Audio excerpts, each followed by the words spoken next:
Pace is dropped on your Freestyle Friday. It's Soccer's morning show. John here, you there, and it's Soccer Down Here for another Friday. Fairly busy show. I mean, you know what Fridays mean here. It's we kind of take a look at the weekend in hour number 2 in Major League Soccer and 9:30. Unless their schedules are incredibly profoundly busy, we catch up with our friends at Beyond Goals Mentoring, either Michael Parkhurst or Greg Garza. Next time Greg is on, we have to ask Greg about being on TV. He was a TV pundit the other day, so we'll catch up with him about that. And with all of the Thiago Almada talk going around, question that I have for them out of the blocks is, who was the best player that they played with growing up? And carry the conversation from there, because we're seeing price tags allegedly, once again, tied to $40 million price tags and Napoli and that kind of stuff. So, you know, who thought when they were growing up with Thiago Almada that Thiago Almada would be the best player that they've been around, and that he'd be worth allegedly, probably, possibly, maybe $40 million bucks. So, you know, just asking them about that and then carrying the conversation. Morning, Alex. And much love in return, as always. So we got that this morning. We get the Weekend Whiparound, patent pending trademark coming sooner rather than later, possibly, probably, hopefully, maybe.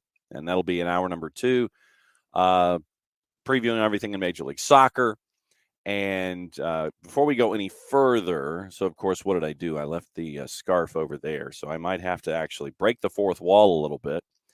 Last night, it was the it was the morning, Ricky. It was soccer playoffs on the SDH network. It was a doubleheader up at River Ridge, and it was the split for River Ridge. And, yeah, I am going to break the fourth wall here a little bit because of the boys game that happened in the second matchup, and it was Sprayberry traveling to River Ridge to take on River Ridge. And I wanted to give a shout out to the head coach at Sprayberry. Let me see if I can do this without having everything on the desk collapse. Close. Oh, I almost pulled it off, but at least I kept the headset on. So thanks to our friends at Sprayberry for adding to the collection. And so this is what we got from our friends at Sprayberry yesterday, Sprayberry Soccer, complete with yellow jackets on both sides. And on the flip side is their rally cry. Their rally cry for the year. Sangre de Oro. So, you know, for those of you who are watching live when this is going out on Twitch, once again, thanks to our friends up at Sprayberry for adding to the collection, and that will go in very short order over here on the shower rods. And once again, also, thanks to our friends at River Ridge for hosting us last night, letting us do the doubleheader there. Very, very cool stuff. We don't know our playoff rundown next week yet, because it's like Monday, Tuesday. It's like every day next week. So when we know where we're heading, we'll let you know. There are a lot of good matchups in the Final 8 across the board. Some that involve some travel. No, Sprayberry lost, Abby. Sprayberry lost on the boys' side. Scored the first goal, but gave up the next 3. So win for River Ridge last night. So River Ridge advances, and they will host Riverwood, I believe, in the next round. And the Roswell girls won, and they move on to play St. Pius at St. Pius next week. So that's your brief run in 6A. You can go to ghsa.net and take a peek at the brackets and see what's going on and who's going to be playing next. We don't know what our playoff plans are yet. When we do, we'll let you know. Could be some road tripping involved, could be some double headers involved, could be back-to-back games involved from different sites. It's kind of stuff that we're just floating around right now. But once again, thanks to our friends at Sprayberry for the additions to weighing down the shower rods, and to our friends at River Ridge for letting us come and hang out yesterday as a part of Soccer's in Session. Opening kickoff brought to us by our friends at Kickoff Coffee, kickoffcoffeeco.com. And yes, Abby, there's your QR code once again for those watching on Twitch. And once again, thanks to everybody who has picked up stuff from Kickoff Coffee. And when you do that, use the code SoccerDownHere15. You get 15% off your purchase. And they, in turn, take 10% reinvested into the youth game with youth initiatives that they have there at Kickoff Coffee. And it's Kickoff Coffee and kickoffcoffeeco.com. I know that there's a lot of action going on across the planet. And I know that Spurs is a mess right now. And it's a mess on a couple of different fronts. They apparently have their search for their next manager down to 4 names. And we know who those folks are. Chelsea has theirs going on. Nagelsmann, Pochettino, Vincent Kompany. Tom Roddy adding Vincent Kompany's name to the list. And trying to figure out what's going on with Spurs. And this is kind of going over 2 leagues, basically, the way that we're going to be kind of talking about this. So you've got Spurs going on right now. And so early this morning, our time, Will, Oliver, I'm just going to say this about Oliver York. Oliver York is really turning into my number 2 outfitter very, very quickly. Early this morning, our time, Fabio Paratici, the managing director of football for Spurs, resigned after failing the appeal against the 30-month ban from the game. He saw his appeal rejected by Italy's top sport court. The ban, the Italian FA had the ban extended worldwide by FIFA. And so Juve were found, where he worked for 11 years, were found guilty by an Italian court of false accounting. So Paratici has decided to leave Spurs. Initially, he had stepped back from his role back in March after the ban was made worldwide by FIFA. And so a day after his appeal against the Italian Football Fed, Tottenham confirmed his departure as the ban prevents him from doing his job, from fulfilling his duties as it was discussed. Still awaiting the result of his appeal to FIFA on the extension of the ban worldwide. Obviously, he denies any wrongdoing with his time at Juve. And so you had your statements come out from Daniel Levy and from Scott Munn, who is Scott Munn was appointed chief football officer by Daniel Levy. So Daniel Levy ended up getting good 2 paragraphs worth of sentence structure. So Tottenham had added Paratici has taken the decision to focus on his legal position in respect to the FIGC and FIFA rulings. So you had that yesterday as a part of everything that we've got going on. We know that Spurs we saw what happened with Paratici this morning. So yesterday, Juve had their 15-point deduction suspended. So follow me on this. The Paratici appeal decision was announced after the hearing was heard by the Sports Guarantee Panel and the National Olympic Committee. But they accepted Juve's appeal against the point deduction for allegations of false accounting. Follow me here. So it means that their 15-point penalty in Serie A has been suspended, taking them from 7th to 3rd in the table. And they're now into Champions League places with 2 months to go in the season. A 3-hour hearing the previous day. Case has been referred back to the Soccer Federation's appeals court, and Juve been handed back the points pending the new trial. So Paratici has what happened to him. He resigns so he can focus on the FIGC and FIFA. But Juve's appeal with their 15 points has now been reinstated, moving them up 4 spots and back into European football.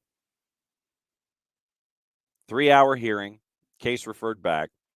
2 points behind second place Lazio, 3 ahead of fourth place Roma, Pavel Nedved, Paolo Garimberti, Enrico Villano, also successful in appealing against their charges. But Paratici, Andrea Agnelli, and Federico Cherubini had their appeals rejected.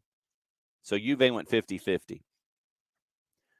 Partially accepting the appeal, the Sports Guarantee Board did not clear the club of wrongdoing, but ruled that a soccer court made up of different judges should now hold new proceedings against Juve and the directors and come up with a more appropriate punishment. This is the wording from our friends at Sky. Juve also faced potential sporting penalties, including points deductions, in a separate case that the FIGC, the Italian football governing body, is running over alleged irregularities in payments to players. The FIGC wrapped up their investigation last week, expected to decide whether the club should face another tribunal, inquiries by sport authorities triggered by investigations by criminal prosecutions in Turin in a case regarding alleged false accounting. Criminal court hearing to decide whether to order a trial for Agnelli, 11 others in the club, started last month. Of course, Juve denied any wrongdoing. So now, with a 15-point deduction, now suspended, whatever word you want to use, the table, and I mean, I would be so mad. You go from 7th to 3rd. So if you are AC Milan, Inter Milan, so now you have the entire town of Milan angry at Turin and the judges and everybody who made the sport court decision. So now you have gotten the ire of Roma, AC Milan, and Inter Milan, skipping from 7th to 3rd now. Please make this make sense. And I know I ask this somewhat rhetorically when it comes to making it make sense, but who knows? At this point, who knows what makes sense? Does anything make sense? Stop making sense. It's from our friends at with the talking heads. Yeah, so yeah, I know, Ricky. There's nothing new. They've all hated Juve already. This just adds to that. Spurs did, and Alex Spurs did it to themselves. It was already out there when they hired him. And so Alex says they shoved the stick between the spokes of their own bike. Trying to figure out the logistics on that. Morning, Tom. We're talking about Juve getting points penalties suspended and Paratici and Spurs resignations and how now it affects two teams in two leagues and all this kind of stuff. That's we're still in opening kickoff. Weekend Whiparound kicks in at 10 o'clock in hour number 2. But yeah, so that was I saw that and I'm like, but once again, nothing new. Just when you think that the world is going to sit there and have a chance to poke their index finger at Juve, doesn't quite happen. So, so that's what you're staring at with Spurs and with Juve this morning. It also looks like Leah Williamson set to miss the World Cup after rupturing an ACL in the defeat at Manchester United on Wednesday. So big loss for the Lionesses, and so you've got that. This weekend in leagues and things and previews and all that kind of stuff. Remember, it's an FA Cup weekend, so not everybody's playing in the Premier League, and that will be in and of itself obviously very, very interesting to see how things go, because by the time we get to Wednesday, in theory, you should have a 7-point lead at the top of the table. You should have a 7-point lead at the top of the table, because Arsenal plays this weekend. Manchester City does not. But it's 2 matches in hand. One of those matches in hand is midweek, Arsenal, Manchester City, and it's on Peacock, remember. So we've got that to look at. Yeah, Milan Derby in the semis on the right-hand side. Yes. The Madonnina. That's on the right-hand side of the bracket. Yeah, it's like I know that everybody's going to be looking at Manchester City and Real Madrid, and apparently the Madridistas and the papers in Madrid, here comes the ogre. They're already starting that. But yeah, the Milan derby in the semis, that is very cool. I mean, the Europa League yesterday, just when you thought that Manchester United might have a chance at doing stuff, nope. Losing to Sevilla, and it appears now that as many as 15 players, 15 could be out the door if Erik ten Hag has his way. 15. Errors strewn, Manchester United. An embarrassing Europa League exit for Erik ten Hag. David De Gea gifting Sevilla 2 goals. Yes, Niall's already laughing about it. I don't know why, and I don't have an answer for this. I don't know why. Well, I kind of do, but why folks sleep on teams out of La Liga in Europa League? Villarreal, Sevilla. I mean, hell, anybody managed by Unai Emery in the past. Everybody seems to want to sleep on La Liga. On Spanish sides going into this tournament, and I don't know why. But now it's Sevilla setting up with a semifinal against Juve. 3-0 defeat in Sevilla. Third place in the semis with a 5-2 win. I don't know why. Yeah, they should, but it's. I don't know if it's hubris, Niall, or what. I legitimately don't know why. It's like, we could run the stereotype, and I can drop my voice in here real quick. Oh, I don't know. It's not quite the superiority of the English soccer game. Yes, quite. Yeah. Then you go up against a Sevilla or a Villarreal or a team from the Spanish league, and they sit there and they thump you, and everybody's going, "Oh, we don't know what happened there. Oh, it was quite catastrophic. We have no idea what happened here." Yeah. So you have that kind of thing happening, and I don't. Erik ten Hag's side imploded. Yeah, but and that's the thing, Tom. We talked about just the names on the list with Nagelsmann and Pochettino and Vincent Kompany with Tom Roddy putting that out there. Would not Vincent Kompany? I mean, because of seriously. Now, so all right, I'm gonna pose this. I'm gonna pose this here. I'm gonna pose this. Considering, yeah, it is hubris. Apparently, the English, yes, they don't quite understand what's going on. Because remember about Erling Haaland, he doesn't know. I don't know if he's going to quite understand it. Can he handle the rigors of the Premier League? Yes. Yeah, thank you. Yes, quite.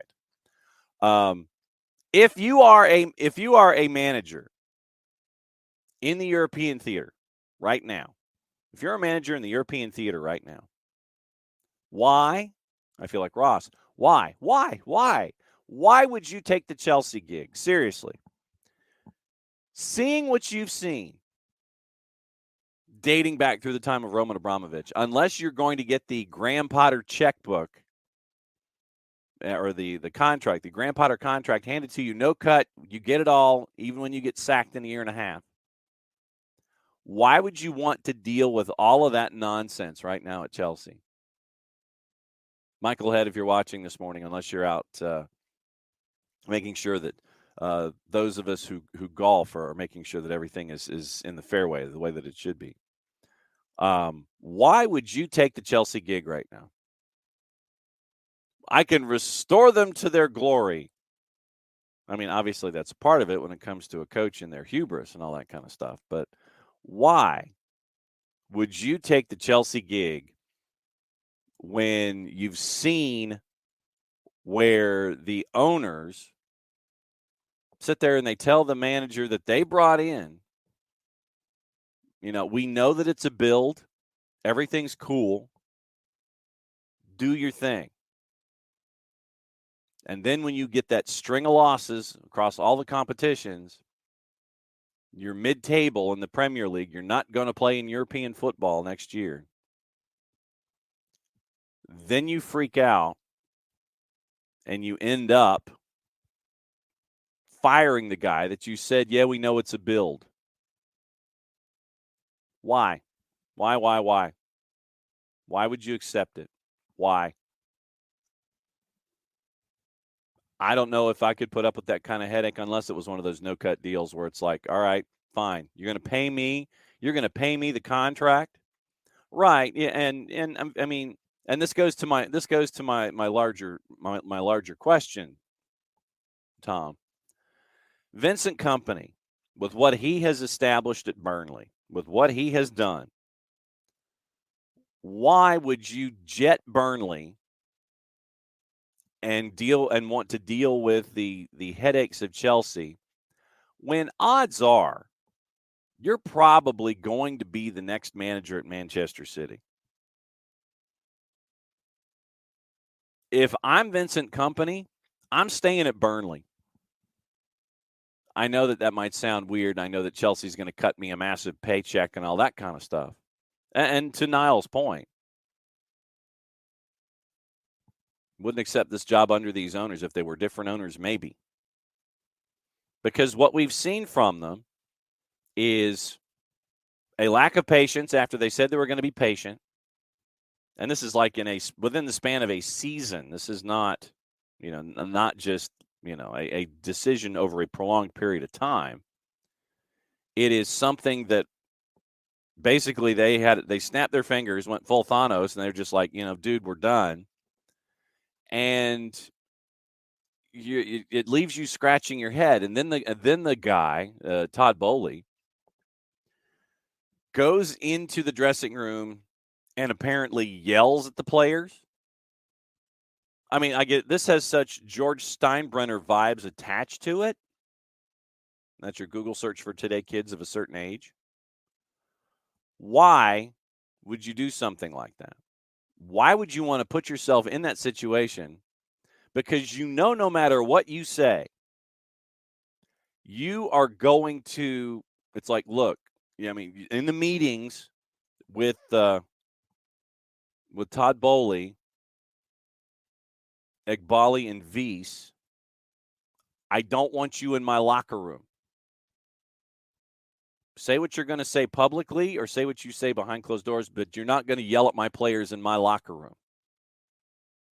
And, Thiago Silva was correct when earlier this week, if you heard the soundbite on Prem and Proper here on the network, where you've got to kind of look at yourselves.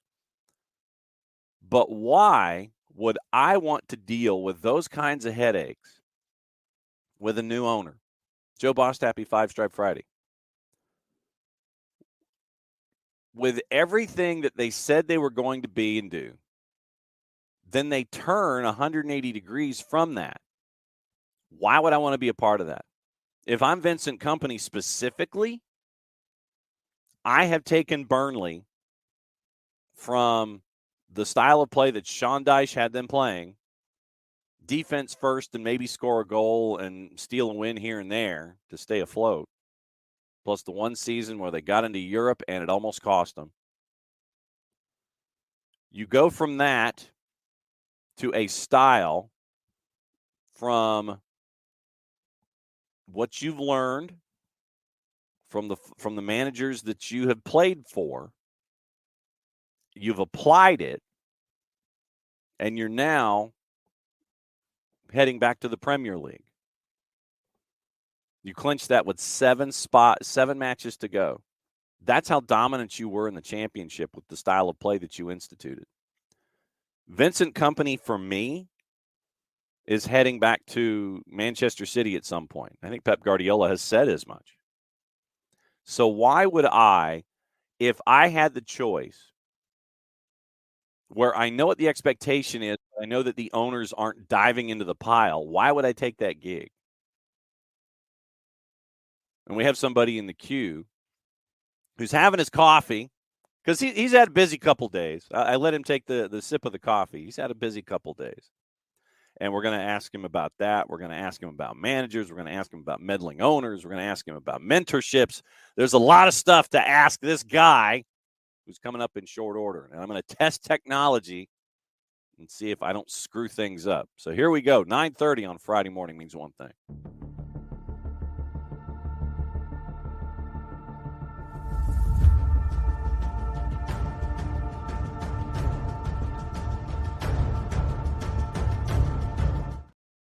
It is the Friday Free Kick with our buddy Greg Garza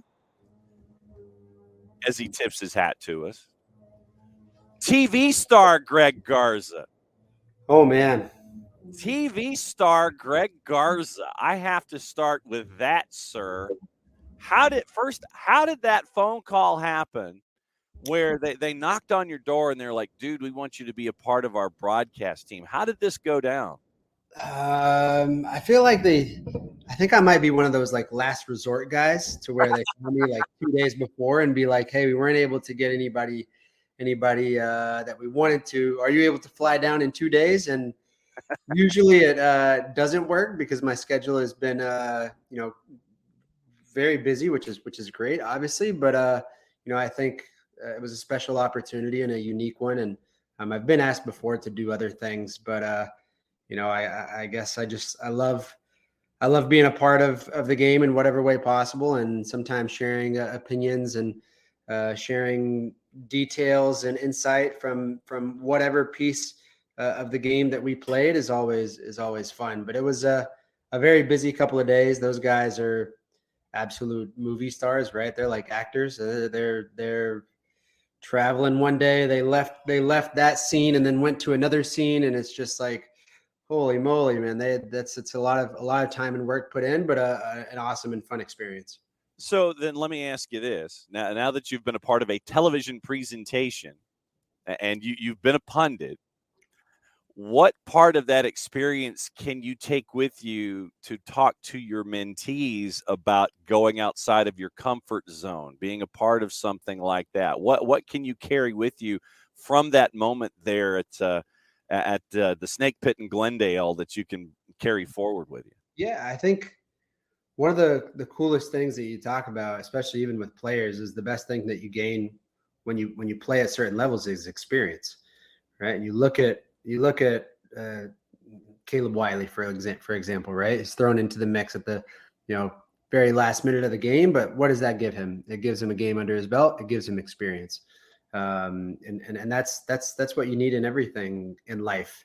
I think with the more experience and the more wisdom and knowledge you're able to gain, the better you get at something, right? I think it was an important pop of the cherry moment for me, but at the same time, a lot to look at and learn from and use. And if they ever need me again, and any feedback that I can have to help better that the ideology of everything that I bring to the table, then so be it. And it's always what I tell folks about that kind of experience and dealing with a television audience is, and I'll tell high school kids this or college kids this, and give them that kind of behind the scenes bit is I ask them in these classes how many of them have ever had a dog as a part of their family. And you go and the dog likes to go and likes to play fetch. And if you've ever gone to a lake and you take the stick with the dog and you throw the stick in the water and the dog goes after it, when the dog gets the stick and starts to come back to shore with the stick in its teeth, what do you see above the water line? You just see the dog, and he's huffing and puffing, and he's bringing the stick back to the shore. That is what everybody sees when it comes to live television. You just see what's above the water line with the dog coming back to shore. What's going on below the water line with the dog? The dog's doing this, man. The dog is making sure that everything is being, going forward, paddling like crazy. That's what everybody doesn't see when it comes to live television, to make sure that what Greg Garza and everybody was doing comes across as flawlessly as possible. You don't see everything going on below the water line to make sure that the dog carries the stick back to shore. And I think it's one of the best analogies that I can come up with. It's like there's a lot of stuff we see, and then what we think we see and what we do when it comes to whatever activity we're talking about. But there's a lot we don't see to make sure that what we're doing comes to the fore like that. I think the coolest thing about that is what you said. I love that. I love that analogy and that example. It's everything, every team that you are involved with, whether it be whatever organization, whether it be a professional team, whether it be a TV team, right? There's very little, there's a very small amount of people that are involved that get to do the limelight of things, right? but the people that are around them to make them successful is infinite. There were a team. I mean, right when I touched down, I had a team pick me up, team of 3 or 4 people. We had meetings throughout the day. I probably met about 75 people that I obviously now I've forgotten every single one of their names. But they were the ones that were responsible for making 4 of us, right? 4 of us successful that night. Hopefully successful, right? But it is insane. And you look at Atlanta United. You look at the 11 guys that play, right? But the front office, right? The people who work in the front office, the people who are making the spectacle be what it is every single game, or all the other. I think a good word for that is just preparation, right? That's a great way to kind of use, even for our mentees, even for players, how important preparation is over everything. Sticking to routines, sticking to habits, but everything ultimately ends up to how prepared you are to be successful. When it comes to preparation, and this might be a generational thing that you can address, do different generations have different understandings about all of the moving parts to make something successful, or is it something that is learned over time, that there might be some shock value about all of the investment that comes from a bunch of different places to make sure that the mission is as one, that it is very Borg-like, that it is the collective going forward? How much of a realization do mentees have about the collective to make sure that something happens, or is it something that they've had to learn over time? That's a good question, because I think individually it is all about making routines and habits that make you feel comfortable. Collectively, it is about everyone being on the same page and how you can prepare best for everyone to kind of be successful within that realm. So I guess it goes both ways. You as a younger player or a younger person within whatever you're trying to gain experience, you're going to do things that make you feel comfortable and make you feel, ready for whatever situation or circumstance you come across. Whereas collectively, you all have to ultimately work on the same page, and that's the importance of being a great team player. And that was really cool to see, even in the realm that I was in the past couple of days, was just to see how big a team can be, but still be so in sync and so on top of things. Everyone went through their own little individual habit and routine beforehand.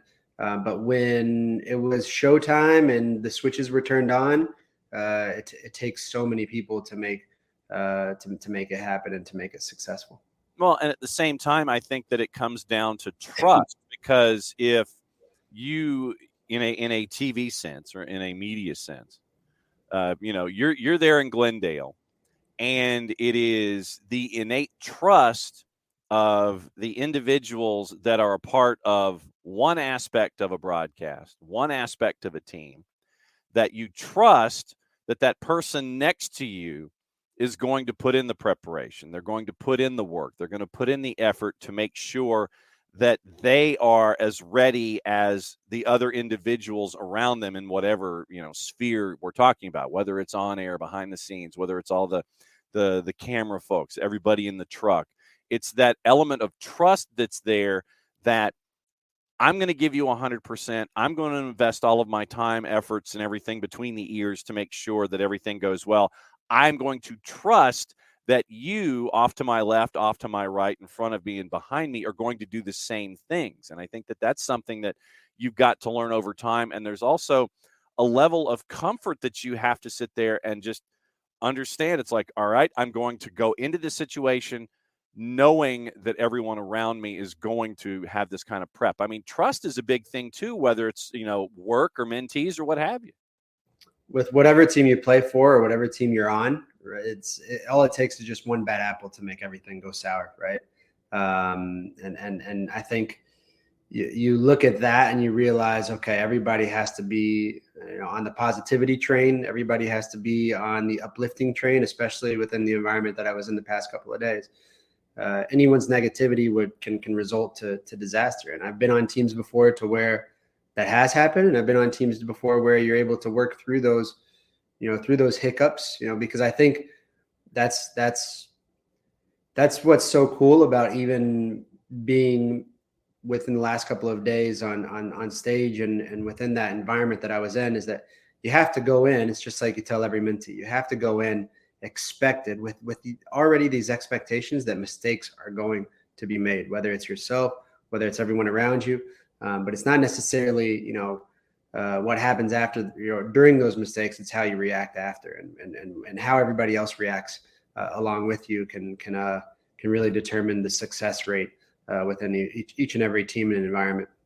Because if there is and I'm gonna use air quotes, if there is a mistake in whatever form it is, it's up to the individual and to the collective to plow through it. It's like the mistake happened, we learn from it, we're done, we can't dwell on it.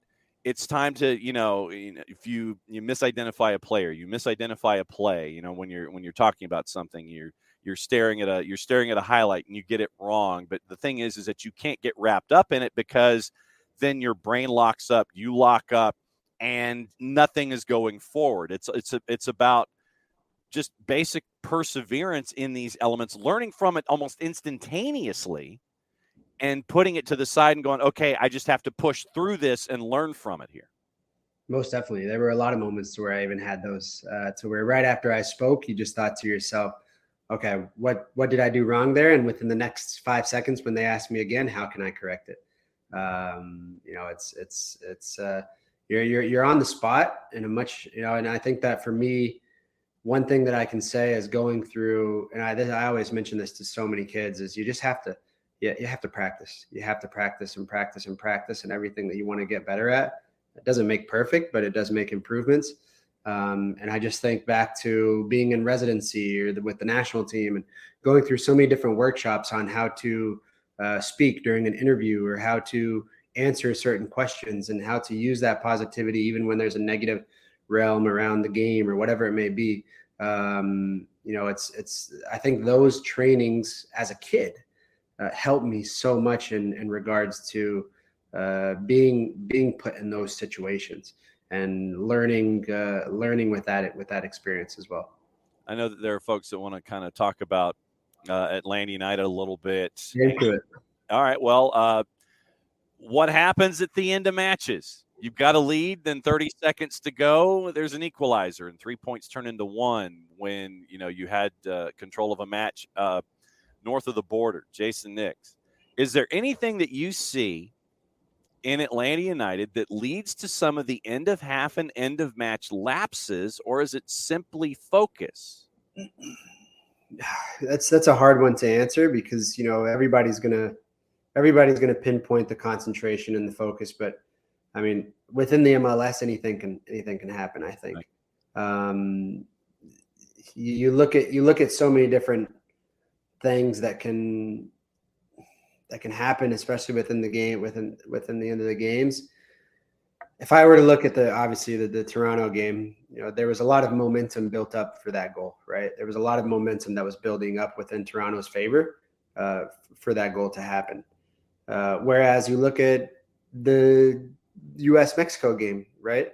My personal opinion, I think the US's performance was quite, this might be a very bad word, but shambolic until they scored their first goal. And there was no momentum there before the game. And all of a sudden they score a goal within the 82nd, 83rd minute, and the tides turn, right? And it's still the end of the game. And Mexico had the opportunity to win 2-0 30 seconds before or 15 seconds before the goal, with a lot of momentum going their way. So I don't know if it's lapse of concentration or just, sometimes how the tide goes within certain lapses of the game. I think most important thing that I learned within experience of playing is that at ends of games, you just have to do everything to slow the game down, and whatever that may be, and kicking it long and locking the other team in the corner, getting the ball to the corner, right? You have to have that maliciousness attitude towards doing whatever you can to win a game. Yeah. And I think if I were to pick out one particular thing within the game, of the AU game against Toronto, it would have been that. There should have been, within the last 5 minutes, whatever foul is needed, whatever way to slow the game down, just to build frustration, right? And I think you want to build frustration within the other team. And I think as a team, AU really allowed the momentum to build for Toronto, and you kind of almost felt it coming when you were watching the game. You thought, oh man, they might get a last one here at the very end, and ultimately it did happen. Well, and I think it also comes down to decisions in moments. And I think that, there are times when we might be looking for a blanket idea of why something happened instead of focusing on just a decision in a moment. And it's, I know a lot of folks might have been looking at what Santi did, and you're saying, okay, I didn't need, if you'd stayed on your feet to defend, as opposed to going down, trying to slide and preventing a pass at the ground level, then that might have added that little extra bit where Toronto wouldn't have had the shot on goal that would have given you the equalizer, something like that. And I think just as a blanket idea, I think it's safe to say that the sport of soccer comes down to moments and how athletes react in those moments. Then how do they learn from that reaction in that moment going forward? So I guess it's a two-step process for me. Yeah, it's if they don't score in that play, though, nobody remembers that play for Santi, right? Well, right. It's one of those things to where you're obviously going to remember and pinpoint the things that he's probably done 100 different times, and just once, it ends up happening in a goal. It's just like players creating a foul at the top of the box, right? How many players create fouls at the top of the box? You only remember the ones there where they're scored from on the direct free kick, and it's that guy's fault who made that foul. But if nothing happens, or if it hits the crossbar, if it goes out for a goal kick, or if it hits the wall, nobody remembers that foul. So you're right. There's so many moments that can determine the outcome of a game. I do believe it does have a lot to do with just one thing that they can learn from that experience is just what ways can you slow the game down at the last 5-10 minutes of the game when you really think you have it won. Greg Garza hanging out with us for the Friday Free Kick here on SDH. Are we predisposed then to negative moments more than we are positive moments these days, do you think, as a society? Because, I mean, you mentioned that, and it's like we only mention offensive linemen in football when they're guilty of a holding call. We don't mention the great kick-out block when the runner, when the running back gets the handoff and he goes for, 25 yards and it's a big first down late in the game. We don't necessarily talk about them until it's good all the way over to an extreme or bad all the way over into an extreme. We don't talk about folks when they do their job. Just when they're doing their job, they don't get noticed. Santi was the six, was that midfielder that you were looking for. We're sitting there, you go, Santi Sosa, that's the guy that I was looking at for 99.9% of the match against Toronto. But we're locked in on that moment late in the match that created the equalizer. Are we more predisposed to looking at negative moments these days than we are positive moments, do you think? I think the best answer for that would just to be turn on the news and see what's on the news, right? It's you rarely see anything on the news that's quite positive, right? Usually everything on the news is what the heck is going on, this, that, negative this, negative that. So I think as a society, we are very, very much so leaning towards more what can we pick out wrong rather than what's great. But I think individually we have to, it's what we always tell players as well that we speak to, don't worry about and don't stress, don't overanalyze, don't overthink about the things that you're absolute crap at, right? Focus on what you did well so you can carry that into the next game. You can carry that in and build that consistency on things that will ultimately help you rather than hurt you. How hard is that, though, especially for younger folks who, with all of the stuff going on around them, with peer pressure, with growing up, with adolescence and all these pressures, whether they're self-imposed or external or whatever. And I'm sorry, this is kind of turning into a bit of a psych class today, but How difficult is that for a mentee to lock that negative away and not have it weigh them down? I mean, do you see it as something that is weighing them down more? Is that a generational thing too? By absolute far, it is. So many younger kids these days only worry about the negative, right? And I think, I personally think social media has been one of the major causes about that. Mm-hmm. You know, it's you look at really famous people, right? You look at really famous people on social media, on Instagram or on Twitter or on whatever it may be, and you see a post that they make, right? And I would love to see the ratio or the percentage of somebody, of a male or female model, right?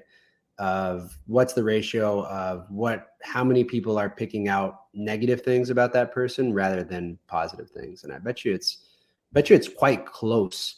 And even if it's 50-50, it's still, for me, it just shows that, that negativity will always be there. And I think most kids these days are always dealing with self-acceptance and what others are thinking of them rather than what they can think of themselves. And I think we've all been guilty of that before, right? I think we've all been through those moments to where, I mean, you look at a pro player's life, or even my own personal life, it was judged on how I performed every single day, and it was, being accepted by terms of society within the soccer world, and in regards to, performing rather than, who you are. And so you deal with that self acceptance, but I think very good players and very good pros deal with it in a way to where it does not affect them that much, and they're able to carry through with no matter what happens and goes on outside of their realm and outside of what they can control. And you focus more so on what you can control, and there's always going to be those uncontrollable factors, and it is how you cope and deal and block out those external factors that help you within that line of success. When it comes to you and Parky and those around you who are mentoring these days, how much of your mentoring is positive reinforcement? How much of your mentoring is reinforcing what you're seeing? And how much of it is creative criticism? What's the percentage these days with those three aspects? I know this almost sounds like Goldilocks and the three Yeah, beds, but our constructive criticism is still, I would say, 100% positive. okay, 100% positive, even with our constructive criticism. yeah.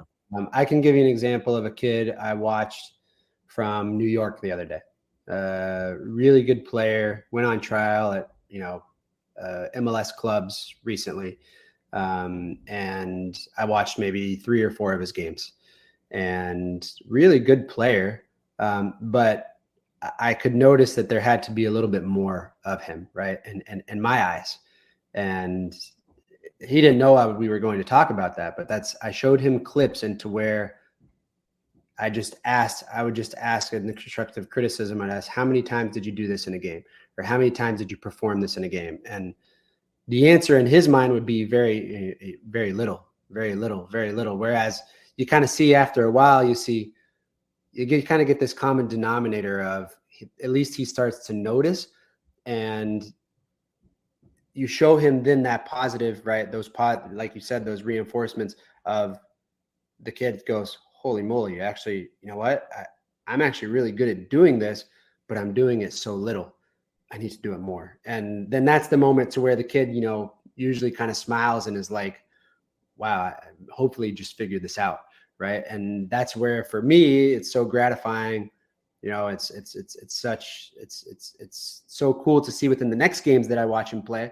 And then you see tons of moments where these things are happening. And, even though that was a constructive criticism moment or a creative criticism moment, like you mentioned, it was still pointed in a direction to where that kid could get some positivity out of it. Right. And, I think the questions that we try and ask and things that we try and do are very tailored towards where they can figure it out themselves. I love showing a lot of things to where they look at it and say, okay, this guy is right. This guy can help me here. Obviously, I always tell every kid we throw so much information at them. I don't want them to remember everything, but I want them to grab onto whatever can help them. And I think that's at the end of the day that the best thing about positive reinforcement is, because after a while, positivity can usually turn into that, rather than if you always go towards the negative. Everyone knows what the common denominator is going to be there. How often, when you're dealing with your mentees, are they selling themselves short? Do they not realize what they're doing is leading them down a positive track? How and this goes back to the negative versus positive stuff that we see these days. How much of their own criticism is more self-criticism than seeing that their game actually is improving and that they have to be reminded of that? I think it goes along with how we provide the information and how we tailor it to where they do see those things. A kid, in my opinion, is always going to be self-critical no matter what. Even if it's the greatest play that I've showed him or her, they will still find a way. And it's so cool because sometimes when we do video analysis with these kids, or even when we just ask them in general in the mind, within the mindset, they always gear towards what needs to be better. Or even just like I mentioned with the video analysis, whatever, I might show them the greatest play that I thought that was theirs out of the game, and I won't say anything and I'll let them watch it, and they will still pick out something quite negative. They will still pick out something very self-critical. And it's so cool to then kind of get them to laugh, because I'll laugh at it. And just tell them, look, there's nothing to do. It's interesting to see how they always go towards that route.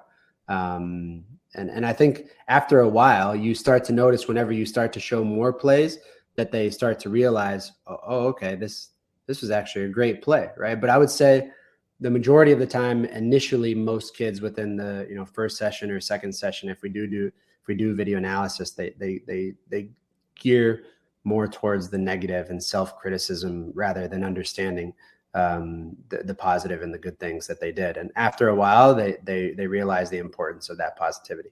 I was going to say, I mean, it's sad that that's the default. And I guess that's because of all of the pressures around them and the pressure that they put on themselves, that being negative toward oneself is their default idea instead of understanding that they are growing in a game. And that's the interesting thing, because sometimes that pressure is not always coming from them, right? Sometimes a lot of that pressure is coming from the parents. Sometimes a lot of that pressure is coming from their coaches. Sometimes that pressure is coming a lot from their peers. And helping them understand the value of pressure as well can also be a good line and interpretation of kind of meshing all of those things together, right? And I think that, I always ask, that's funny that you said that. I always ask kids when they hear the word pressure, what do they think, positive or negative? And I would say probably about 95% of kids, when they hear the word pressure, they think negative, right? And so then you have to kind of convince them how to see pressure in a positive way and how to use it in a positive way, right? And I always tell them, look, the more you grow and the higher you get, the more pressure you have on you. But look at everything you've done to get there, right? Look at all the work that was put in. And obviously people say pressure is earned or pressure is a privilege. And Mike and I use that all the time. And then we say, well, look on the flip side, right? It's in my career, I got to play against, I use that example. I got to play against Ronaldinho many different times. Well, guess what? I had absolutely no pressure to play against that guy because he's expected to beat me 10 times out of 10 times. And so how do you go there in that mindset of saying, I get to play freely and, whatever happens, because I'm not expected to win. So how do you kind of use those two different, scenarios in regards in a positive way rather than have it bring you down? And I think that's a cool way to view things when you talk about pressure. Yeah, because there is good pressure, there is bad pressure, and then there's just flat out pressure. And it's how you deal with those three different kinds of pressures that can help you, whether we're talking athletics or real world and jobs and all these kinds of things. What's going on with Beyond Goals these days, other than you globetrotting and being a TV star? Man, that was like a 1.5 day trip. I got up on Wednesday at like 3:30 in the morning, took a 6 o'clock flight, and then got there, did makeup, all that kind of stuff, was on TV until like 11:30 at night, slept, woke up the next day, hopped on a plane, and boom, back home. So it was a quick in and out trip, but everything with Beyond Goals is going great. We are hoping for some very, very exciting news, hopefully here in the next couple of weeks. Ooh. And I would say if anyone is interested in sponsoring any kids that feel the need that need mentorship in their lives, this is something that we're really focusing on and dedicating our time to, and trying to help kids from underserved communities. So if anybody knows of any organizations or companies that would love to be involved in providing mentorship, along with a lot of other things that are so important, that's kind of where we're tailored towards at the moment. And it's been something great. We hopefully have something within the works here in a couple of weeks, and can say this is what we started this for. And if you'd like to break news at any moment, you know where you can break news, because since you and Parky have golden ticket status and can crash whenever you want, just outside. I'm wearing the gold shirt. I got my unified shirt on today. So excellent. So, Greg, as always, my friend, congratulations on the gig there at the Snake Pit in Glendale. It was great to see you wearing makeup, and we'll catch up with you in a couple of weeks, my friend. Thanks for hanging out. Thank you, guys. Appreciate it, man. Have a good weekend, bud.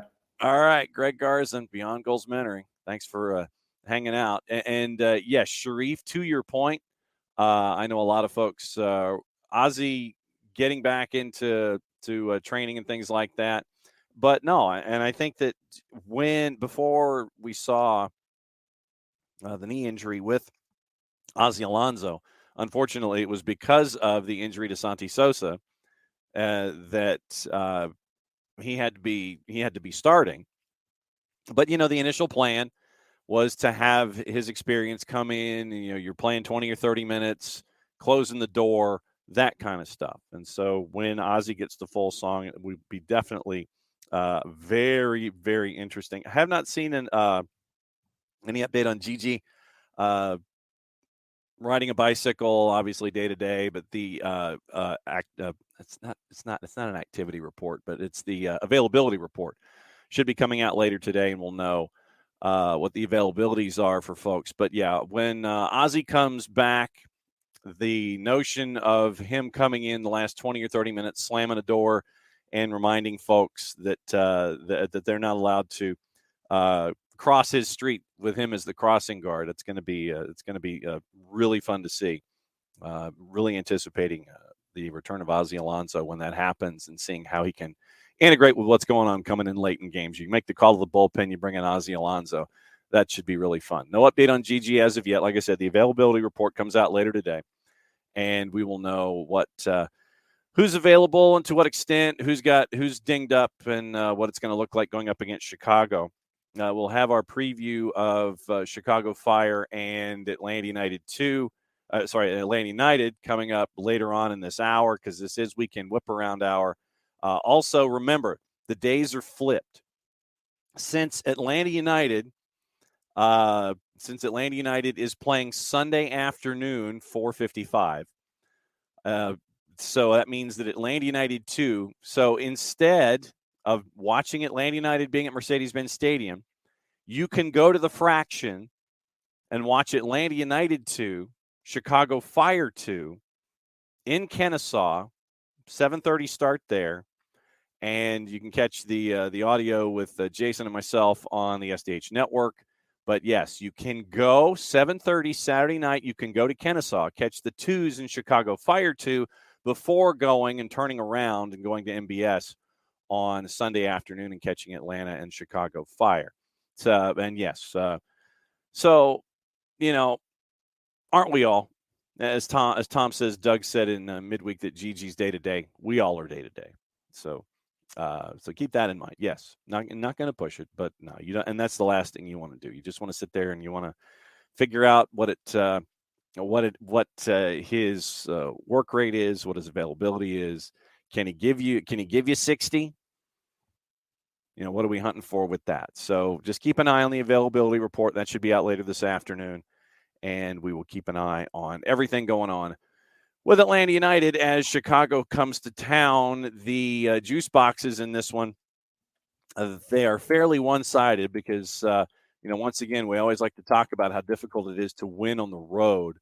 And before we get into all of the other matches in Major League Soccer, just to give you an idea, with that 430, 455-ish kick, Atlanta United's a minus 156 in the composite. Chicago was north of plus 400 yesterday. They're down at a plus 390-ish to win. And your juice boxes for the draw are to plus 309. So we'll see what Ezra Hendrickson brings to the table here. Are they pragmatic? What do they do? How will they look?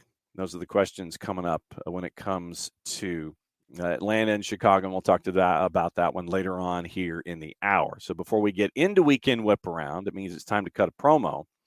And so what we will do is, once again, go to the music, cut it down to 14, because that's where it's supposed to be. Turn it out of loop, hit rock, and read a promo. For odor-free, clean, fresh air, there's one place you need to go. Eliminized service. Eliminized deodorizes enclosed spaces like houses, apartments, and condos. They've created a customized solution that eliminizes all organic odors, including those like pets, cigarettes, and food. Realtors and property managers use the Lemonize service to eliminate bad odors to help them sell or rent their homes that much faster. It's a turnkey process, makes it easy to work with said realtors and property managers. Kind of the environment. We like that these days. A very green way to get rid of odors without any kind of toxic residue whatsoever. Different than Febreze or our favorite masking agent that we have either underneath the sink or above us in the cupboard. Because when we reach under the sink or above us in the cupboard,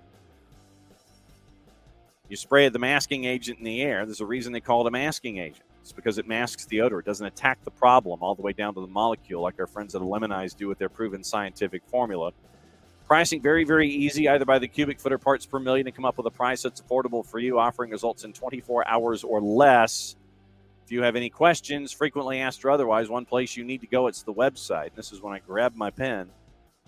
Website's lemonize.com, but do us a favor. After the .com, go /Atlanta. So they know what part of the world that you are addressing them from and hailing them down so they can help you with your issues. Your full homework assignment, ELIMINIZE.com/Atlanta, lemonize.com/Atlanta. Lemonize service for odor-free, clean, fresh air. Lemonize service, proud sponsors of everything SDH on a Weekend Whiparound Friday. And yeah, Alex, it is kind of existentialism down here. Yes. We're all excited now day to day. Yes, steady recovery, fingers crossed, with Gigi and Almada and everybody else who's got any kind of a ding whatsoever. Rich Ransom, Derby Day, the 109th Stadt Derby. Hamburg and St. Pauli, a big match for promotion in Bundesliga B. Nerd der HSV. Okay, so Rich is a Hamburg fan. So there you go. That's your I was wondering if this was going to fade out. I thought it was going to have its own natural little bit.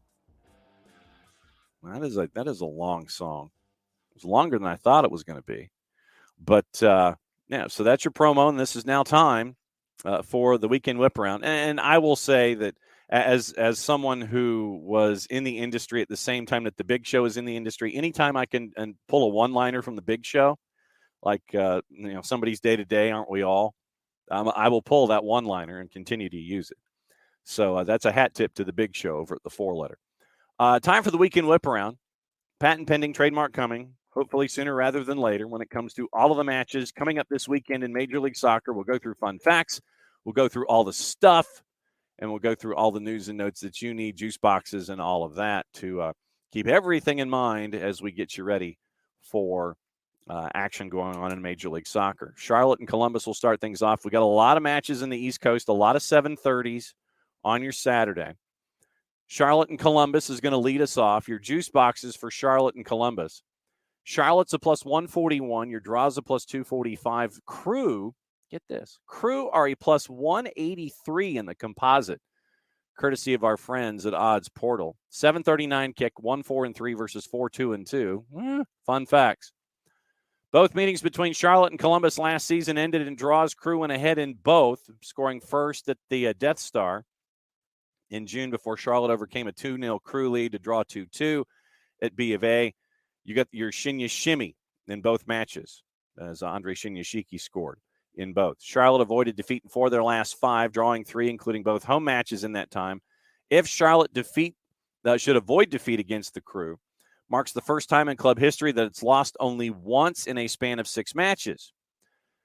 Crew scored the 8th minute of stoppage time to draw New England. Remember, Bruce Arena got mad and was wondering how 5 equaled 8. Injuries and killing time will do that. That was back at 1-1 on Saturday. Columbus has lost only 5 of their last 30 regular season matches, winning 11, drawing 14, dating back to May of 22. Only Cincinnati has fewer defeats in that same time frame with 4. Kerwin Vargas and Kamil Józwiak scored Charlotte's 2 goals against Colorado in just 2 minutes and 31 seconds. Marked the 3rd time Charlotte scored twice within a 3-minute span in MLS history, also doing so against Nashville and D.C. last season. Sean Zawatsky scored the equalizer for Columbus in the 8th minute of stoppage on Saturday. 2nd career MLS goal after scoring against Toronto last June. Sawatsky's 2 goals had come on only 2 shots in his 11-match MLS career. So Sean Zawatsky is batting 1,000 when it comes to his shooting prowess in Major League Soccer. So we'll keep an eye on Charlotte. And, I got that Columbus number. Okay, well, now, according to our intrepid, one of our intrepid producers on the Bird app, Gigi's training. So there you go. So that's part of your answer. Man, that Crew number to plus 183, you're 40 points higher, 40 juice boxes higher than Charlotte. So we'll keep an eye on that as we go. Also at 7:30, Cincinnati and Portland, Apple TV and MLS Season Pass. You got to go over the announcer assignments too, now that I'm thinking about it. 5-1-2 hosting 2-4-2. And your juice boxes in this one, FC Cincinnati, a big favorite at a minus 175. Portland's at a plus 468 in the composite fun facts. FC Cincinnati won their only regular season meeting with Portland, a 3-0 win in the club's 3rd ever MLS match in March of 2019. Marked the club's first MLS win. Only other meeting between the sides saw Timbers beat Cincinnati out on penalties, round of 16 in the MLS is Back tournament in 2020.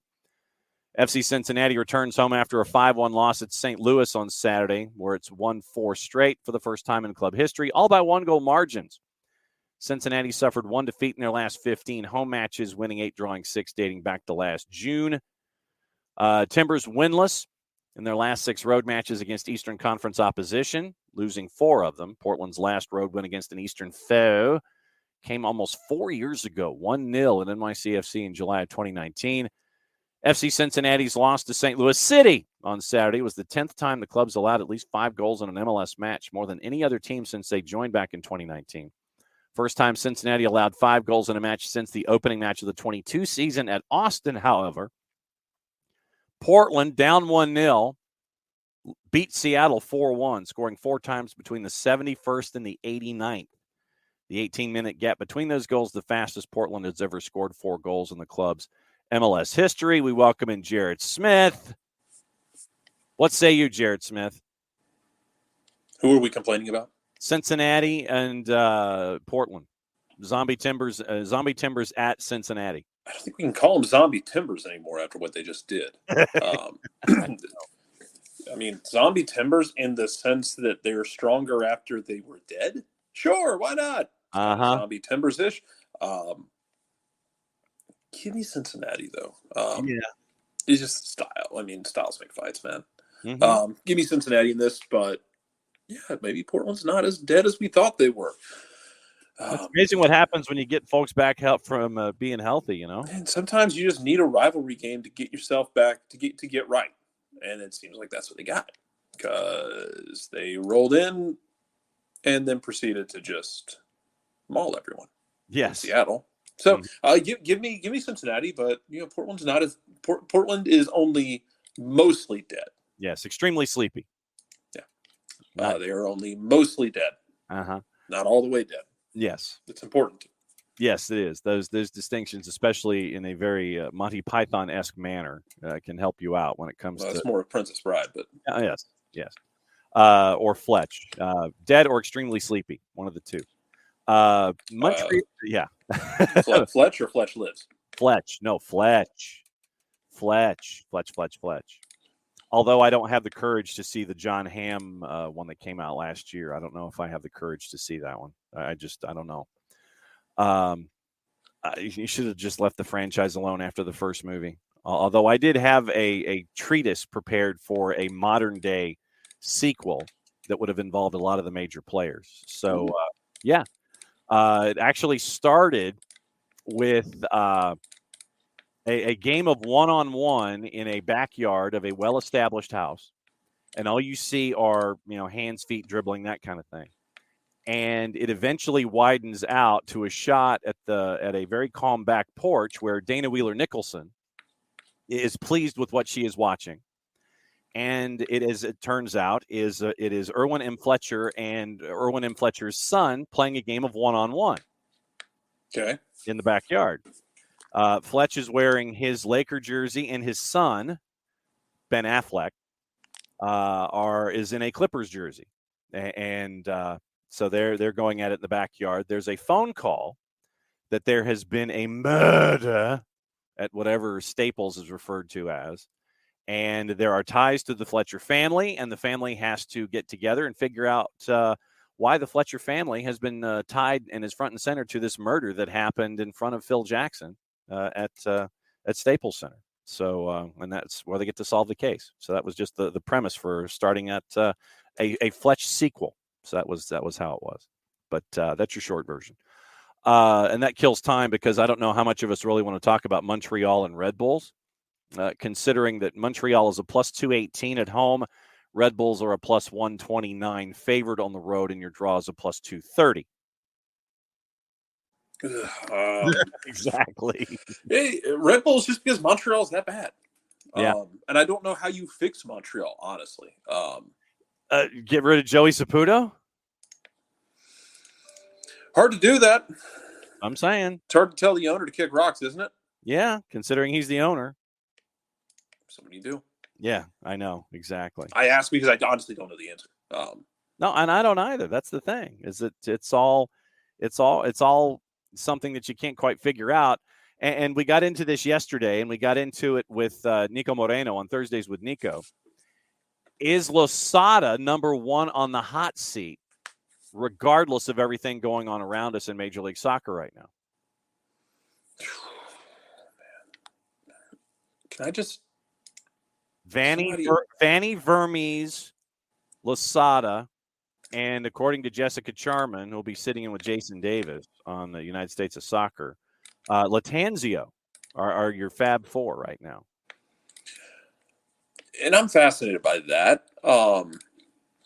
Just because, like, I guess I feel like Latanzio would be getting more time, but Jess would know better than we would. But I mean, and it was the point that Jess made yesterday about how Anton Walks is weighing on the team and traditionally. Oh, of course. And it can go one of two ways. You can use it as a rallying cry, or it can weigh you down. And apparently it seems to be doing the latter, sadly, when it comes to what Charlotte FC wanted to do this year. It makes sense, though. I mean, it makes sense that, like, Anton Walks is weighing them down. Yeah, because a player died very suddenly and very tragically. You're going to tell me the team is struggling with that? Mm-hmm. No shit. Yeah. And so, that's why, frankly, I mean, look, I think there are better managers than Latanzio. And I'm glad Modaflow asked yesterday. I'm glad Jess talked about it. That, like, this concept of, like, who was the better manager? Like, MAR might not have been a good manager fit for that club at that time. Mm-hmm. Don't think he's a bad manager by any stretch of the imagination. I think he's a damn good manager.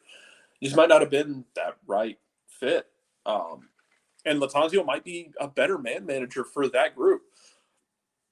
And it just works better for them in that sense. Yeah. Because both of those things can be true. And the question is, if it's not Latanzio and you're Charlotte, what are you going to do? Right. That's the other part. Who are you going to go get? Correct. It's the age-old question of It's the Auburn question of when when they were trying to figure out if they wanted to keep Malzahn or not. Of like, who are you going to go get? Yeah. Ooh. Mm. Yeah, fun conversation. Oh, that's always a fun conversation, especially in this office. Yeah, I'm sure. Yeah. Also on the board, it is New England and Kansas City on the free side of Apple TV, by the way. And then they went and got Hugh redacted Freeze. Hugh, yeah. Absolute morons. Yeah. You idiots. Yeah, New England 5-1-2 and Kansas City 0-5-3, and I think it saves our conversation there as well. Right now, New England's a -122 at home. Sporting's a +324, and your draw's a +272. I got to go Revs here. I really do. By the way, Revs are really good. The Revs are also really lucky, if we want to be honest about it. Like, they kind of outperformed their metrics, which is fine. Yeah. Like, don't apologize for outperforming your metrics. You can also do so and acknowledge that you're doing so. That's fine. Mm-hmm. It's fine to outperform your metrics. Yeah. It's okay. Mm-hmm. You don't have to feel bad about it. Yeah. But I think they are. Yeah. I just think that they are outperforming them. And that's, again, it's fine. No, and Rich, we all know it's not a coach's fault, but the coach regrettably always ends up being the scapegoat in these kinds of situations like we're talking about in Charlotte. So it feels. Yeah, and so that's just what everybody is running into in this particular situation. Also on the board after New England and Sporting.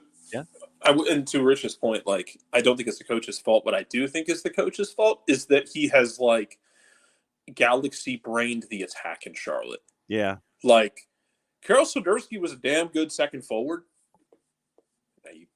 You're trying to, like, do that FIFA thing, I guess, where you're trying to shoehorn all the talent on the field. Yeah. But it's at the detriment to the whole team's performance. Because, like, you want to, like, get all of them on there. You have a really good striker. You have a Karol Swiderski. You have a Joswiak who, and if we'd had more time, I'd love to have picked Jess's brain about this, did that first goal kind of take the weight off of Joswiak? Because he came in with the high expectations. His general manager did him zero favors by bragging about, oh, he scored in Europe, he'll be fine here. Like, did him zero favors. Yeah. I mean, has Lazanzio kind of gotten to the point of, maybe if I just don't overthink the whole damn setup, it might work? Yeah. So keep an eye. Because I absolutely feel like he is, well, not him specifically. I feel like the whole staff has kind of overthought that attack. Like, it should be, and look, I'm not saying they're going to be like, one of the greatest attacks in the history of mankind. No. But it should be better than what they've been, man. Mm-hmm. NYC hosting Dallas, 3-2-3 hosting 4-2-2. And Dallas has done really well so far this year. NYCFC at home, no surprise. They're favored at a -104. FC Dallas is just under a +300 to win, and your draw is a +243. Fun facts on the free side of Apple TV. NYC unbeaten in 6 straight against FC Dallas, drawing 4 of them, going back to 2016, including a 1-0 win last year. Of the 7 prior meetings between these two, it was the first where either team was held scoreless. NYCFC have collected 10 points from their first 4 home matches this year, 3 wins and a draw, and only one season as NYCFC earned more points from its first 4, collecting all 12 back in 2018 when they won them all. FC Dallas, 1 loss in their last 7, scored at least once in each match, winning 4. Last time Dallas had a run of more than 7 consecutive MLS matches, scoring at least 1 goal, was a run of 9, July to September 2018. Maxime Chanot scored the game-winning goal against Nashville Saturday, volley off a corner. In 110 regular season appearances since 2019, Maxime Chanot has scored just 1 other time. The only NYCFC goal in a 3-1 loss to Charlotte in August last year. Jesus Ferreira scored the opening goal for Dallas against RSL Saturday, his 5th of the season, 23rd since the start of the 22 campaign. Only Jordan Morris and Denny Bouanga have more goals this year, while only Daniel Gazdag and Hani Mukhtar have more in the regular season, 25 since 2022. What say you, Jarrett Smith? I'm leaning NYC just because of the size of the building. Yeah, man. NYC seems to have kind of figured out how to do things a little bit. Yeah, give me NYC. Okay, I'll take it. Yeah. I won't fight you too hard on it. No, and that's the thing. It's a decent lockdown there. Also on the board for your 7:30s, and there are a lot of 7:30s this week. It is on MLS Season Pass. Purple Team hosting DC on Apple TV and MLS Season Pass. 3-2-2 hosting 2-4-2. Your numbers: Purple Team's a -105 at home, and the draw and DC United are basically within the margin of error. Draw's a +266, and DC United's a +273 on their own. Do we need to go further? No, we don't. That's what I figured. Also at 7:30, Philadelphia, Rich Ransom, is a -164 at home, hosting Toronto FC, who is a +433 in the composite, and your draw is a +313. Once again, I don't think we need to go any further. So that's it for your 7:30s. By the way, that other 7:30 is on MLS Season Pass with Philadelphia and Toronto. Interesting one at 8:30. There are two interesting ones at 8:30, actually. Houston Dynamo on MLS Season Pass and Inter Miami at Shell Energy Stadium. In this one, Houston's a -114. Ben Olsen bump continuing so far early this year. Inter Miami is basically a +300, and your draw is a +270. By default, since Inter Miami at 2-5, going to 3-3-1 Houston, has not scored, I always find that profoundly difficult when it comes to getting a result in matches, because it's like the whole thing about Woody Hayes, when you pass the ball, 2 of the 3 things are bad. Yeah. If you can't, every time you pass the ball, 3 things can happen if 2 of them are bad. Mm-hmm. And the same thing is what with Miami. If you can't score, then, two of the things are going against you. You either draw or you lose. And so I got to go with Houston here, just because I ain't seen Miami score nothing. No, Miami has not consistently put the ball in the back of the net. No, or anything. No. Which is funny, because they started out the season really well, and then Miami just kind of quit scoring goals. They had what was going to be an opportunity to equalize late against Dallas last time out. For those of you of the petty persuasion, you can, and for those of you who might have an Atlanta leaning in, especially if you're of the petty persuasion, you might take a little bit of joy in the idea of Miami getting denied a late penalty with a chance to equalize after what happened last year. Depends on how much you want to hate. Yes. Basically. Yes. 2-5 this year. Won their first 2. They've lost the last 5. 0-3 on the road this year. So your Herons might be in a bit of trouble in Houston, and set your fantasy team accordingly. If you have not joined the Fantasy League, please join the Fantasy League. Jason Wright Agency with a W on Facebook. Jason Wright with a WAGEN on Twitter. And I'm awful this year, so you have a chance at beating me. The other 8:30 game is also on MLS Season Pass. Nashville hosting LAFC at Geodis. Numbers. Wow. Okay, these have widened out a little bit. Okay. Initially, it was pretty much everybody was within the margin of error. Nashville is now a +160, slightly more of a favorite than they were yesterday. LAFC is a +172, and your draw is a +231 as 3-3-2 hosts 5-0-2. Fun facts. Nashville and LAFC have each defeated the other away in 2022, the only 2 meetings between the sides. No visiting team has recorded multiple wins at Nashville SC. Nashville lost 2-1 to NYC on Saturday. We mentioned the Chanot goal, and has now lost all 3 matches in which it conceded a goal this season. Sorry, nothing wrong with that. Hashtag. Nashville's won just 1 of the last 17 matches, and when it concedes a goal in all competitions, drawing 7, including a late penalty shootout defeat, and they've lost 9, dating back to June of last year. LAFC has 17 points through 7 matches, second best start to a season in club history. They had 19 points in 2019. Between this season and 2019, LAFC is the only team to go unbeaten in the first 7 games of a season multiple times over the last 20 years. Hani Mukhtar's last 3 goal contributions, including his goal Saturday, have come on the road. Mukhtar has not contributed to a goal in his last 2 home matches. He's never played 3 straight home matches without contributing to at least 1 goal. Carlos Vela was involved in all 3 of LAFC's goals, 2 goals and an assist in their win over LAG on Sunday. It was the 10th time Vela has contributed to 3 or more goals in a regular season match since he joined the league in 2018. No other player has more than 6 such games in that time, and that is Darwin Quintero, to answer your trivia question. What say you, Jared Smith? My God, Darwin Quintero references getting dropped on a Friday morning. That's not on my. That was not on the bingo card, no sir. No, I'm going to start having to keep a bingo card at this rate. Good Lord. Joe Bost, LAFC are humming right now, and I can hate them for it. LAFC are really good. Yeah. That's the bottom line, man.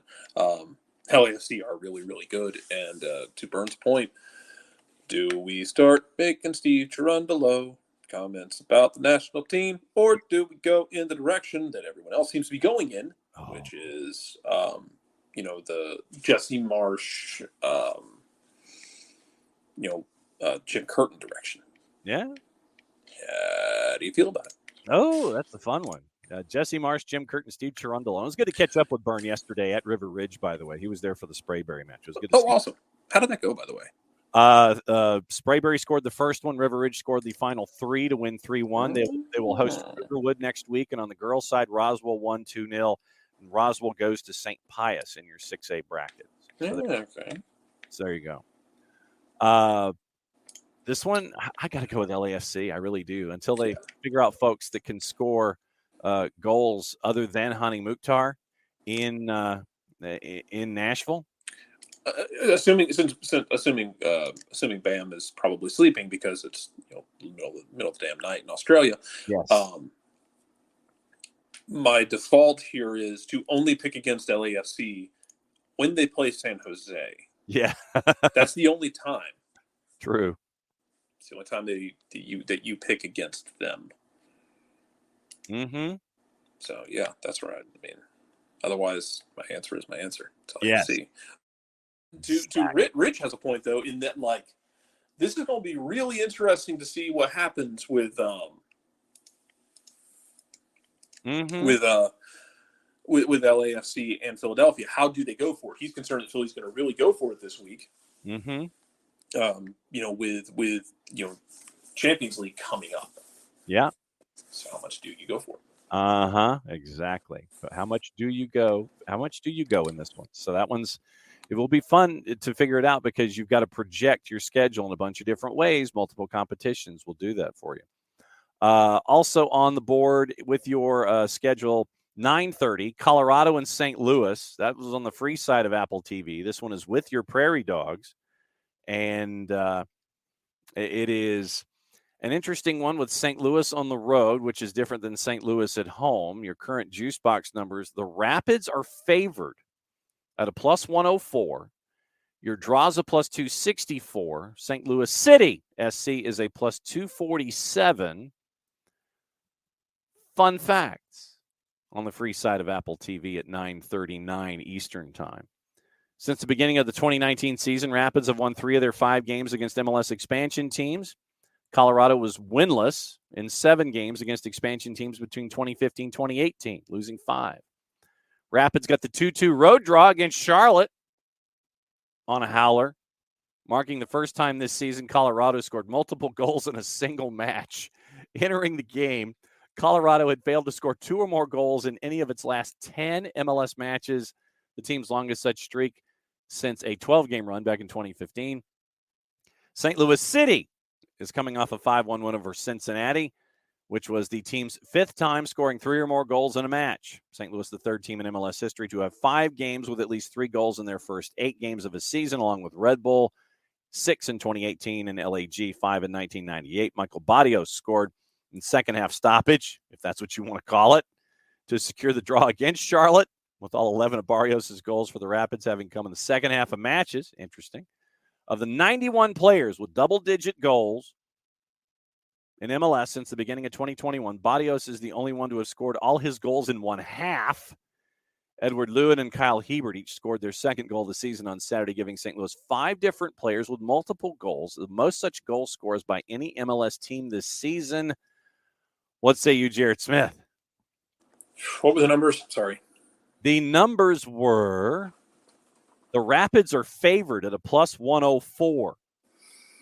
St. Louis City is a plus 247, and your draw is a plus 264. I was just curious if there was going to be anything in the numbers there that make full degeneracy.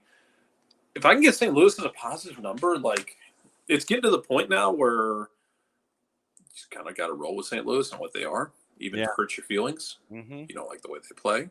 Yeah. You just got to roll with it, man. Yeah. So that's I got to go with St. Louis. I mean, it probably won't be as many goals scored because William Yarbrough is in net. But and Rich, we will get into that story about the Vegas Lights, and unless they go and play at like UNLV or something like that. The Llamas and UNLV. I don't know if that would fit for that facility, but we'll talk about more baseball down here coming up in just a sec. Also on the board at 9:30, if memory serves, it does. In at Rio Tinto on the free side of Apple TV, San Jose and RSL. Juice boxes, RSL is a plus 108. San Jose is a plus 233, and your draw is a plus 266. Fun facts from Rio Tinto, 2-5, hosting 4-2-2. RSL has scored multiple goals in each of their last 4 MLS matches against San Jose, winning 2.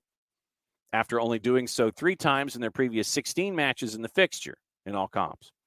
RSL has only had 4 longer such streaks against a single opponent in MLS play. RSL lost for the 5th time in 7 matches this season. They've won 2.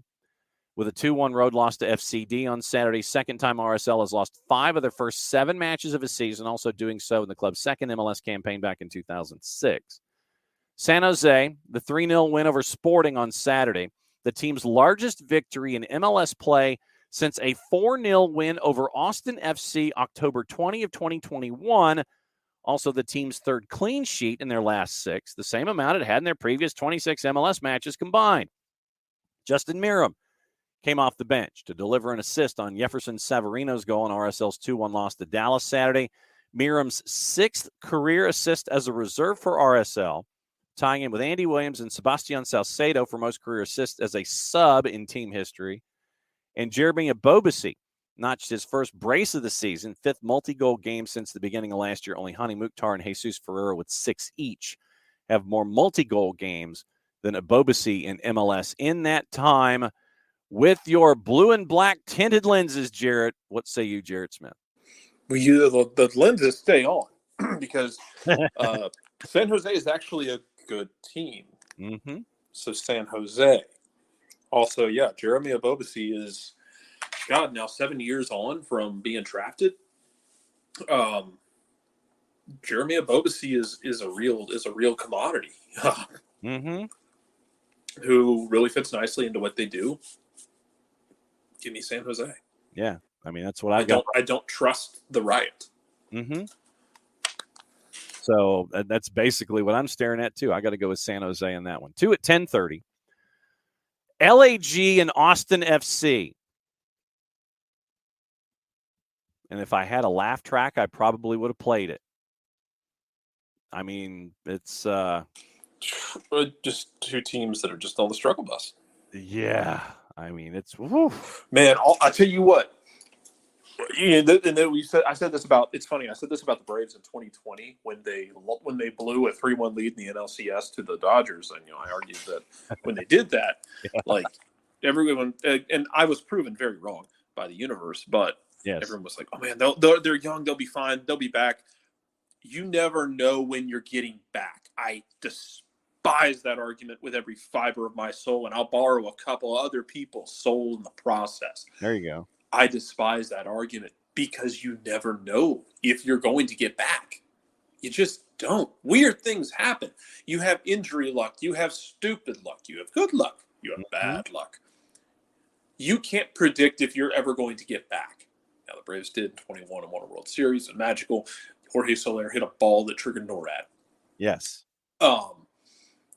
Austin last year, great season, great team. Sebastian Driussi, MVP caliber performance.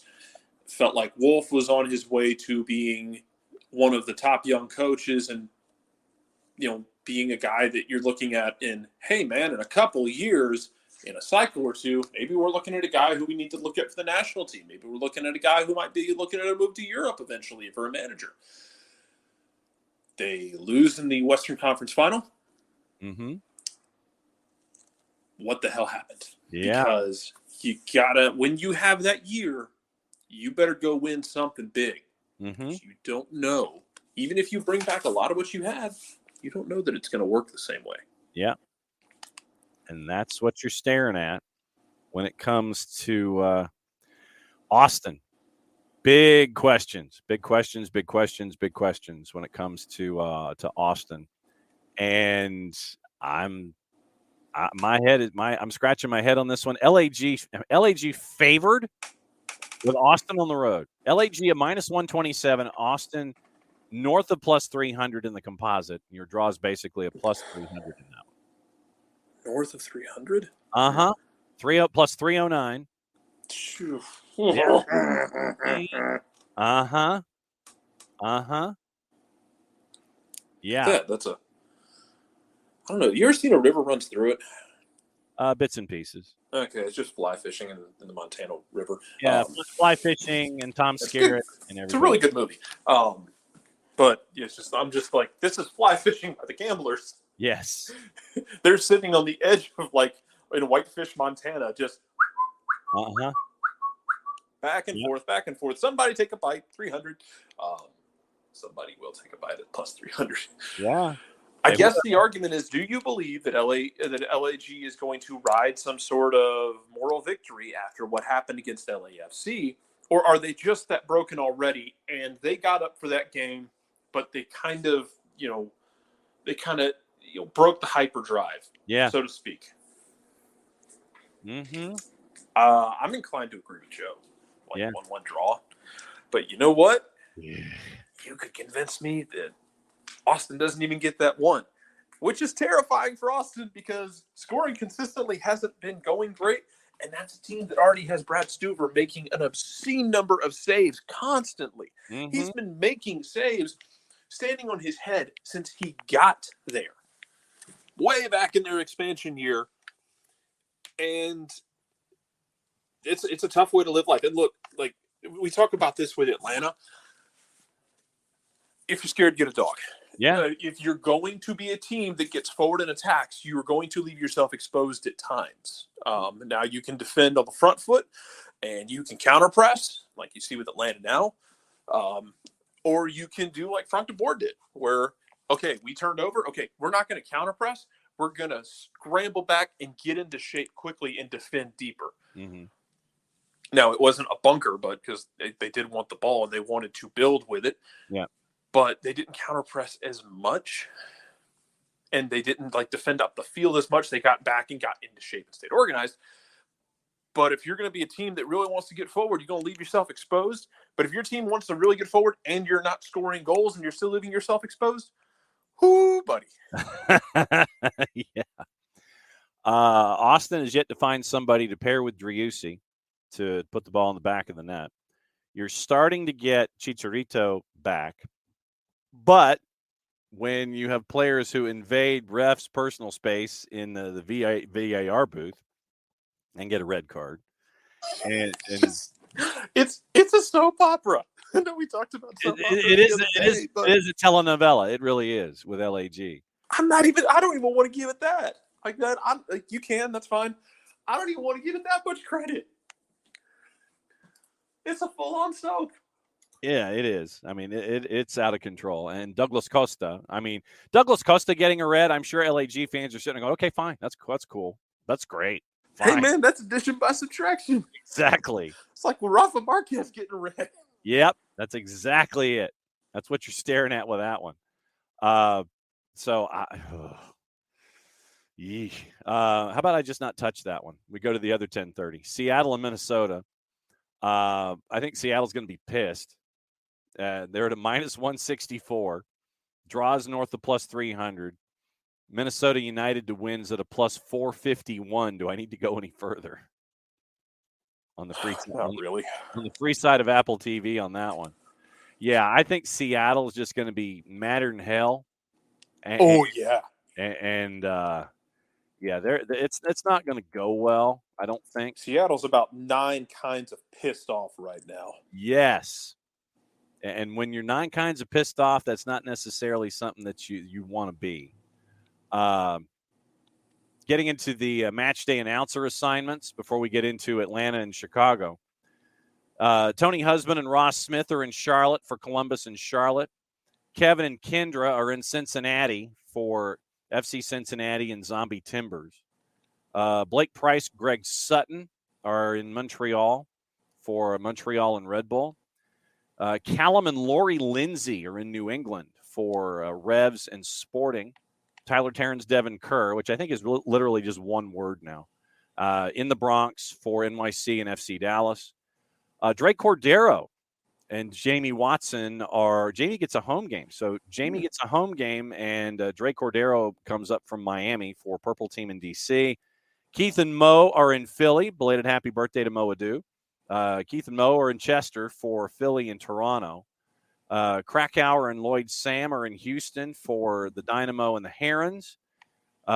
Jake and TT, Zivin and Taylor Twellman are in Nashville. They're at Geodis for Nashville and LA FC.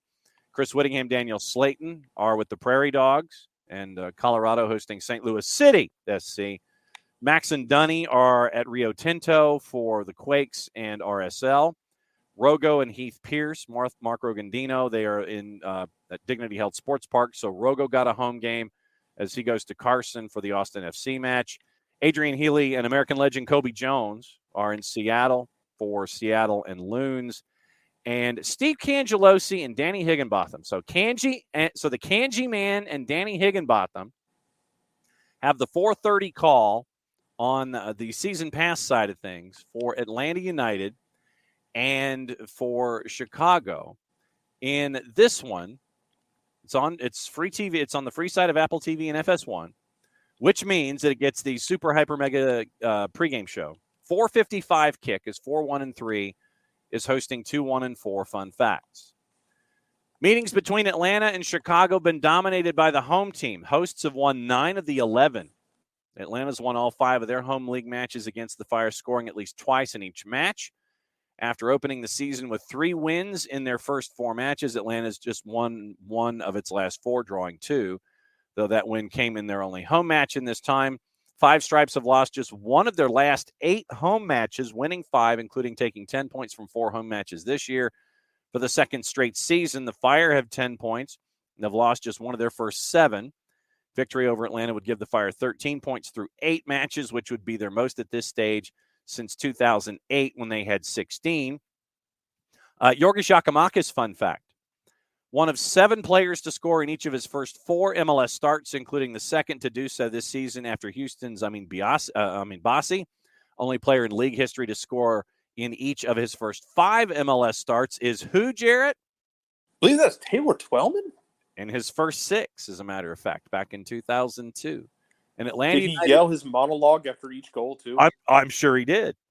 And with his cardigan sweater and his rap, I'm sure. Yo, when you realize that Taylor Twellman just yells a random monologue after every goal, it kind of does the glass break. Yes, it does. And get this, Atlanta United is one of 4 active MLS teams Kai Kamara has never scored against. Name the other 3.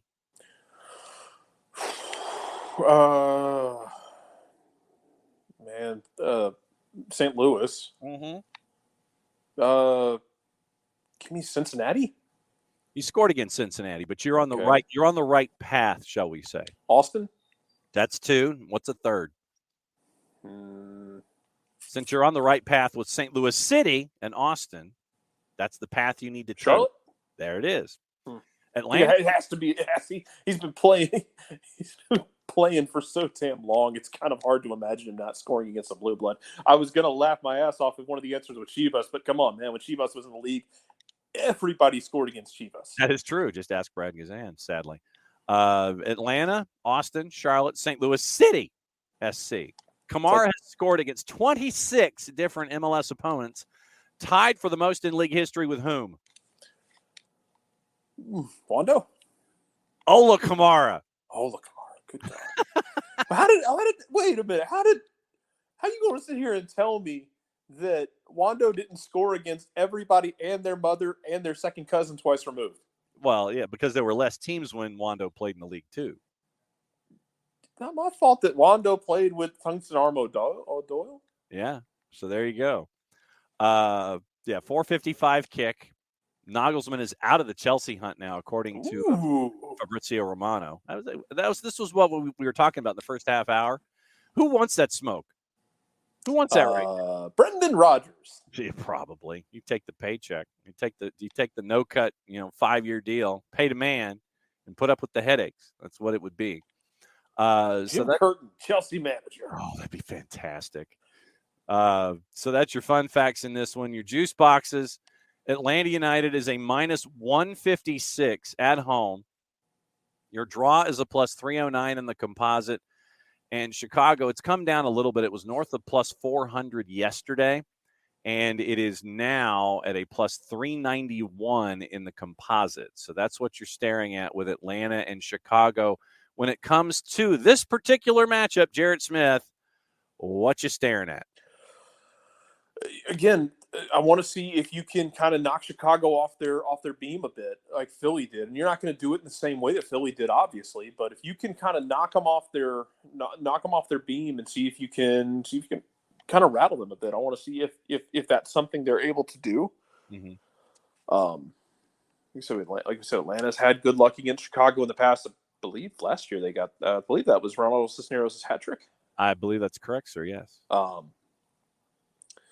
So, can you kind of knock them off the beam a bit and get them rattled? Because when they get rolling, they're good and they're fun. If you can rattle them a bit, maybe you can kind of find gaps in them. Depends on who's healthy as well for Atlanta. Thiago Almada would be an interesting one to see. Yeah, this game. I haven't been. I'm not at training because day job.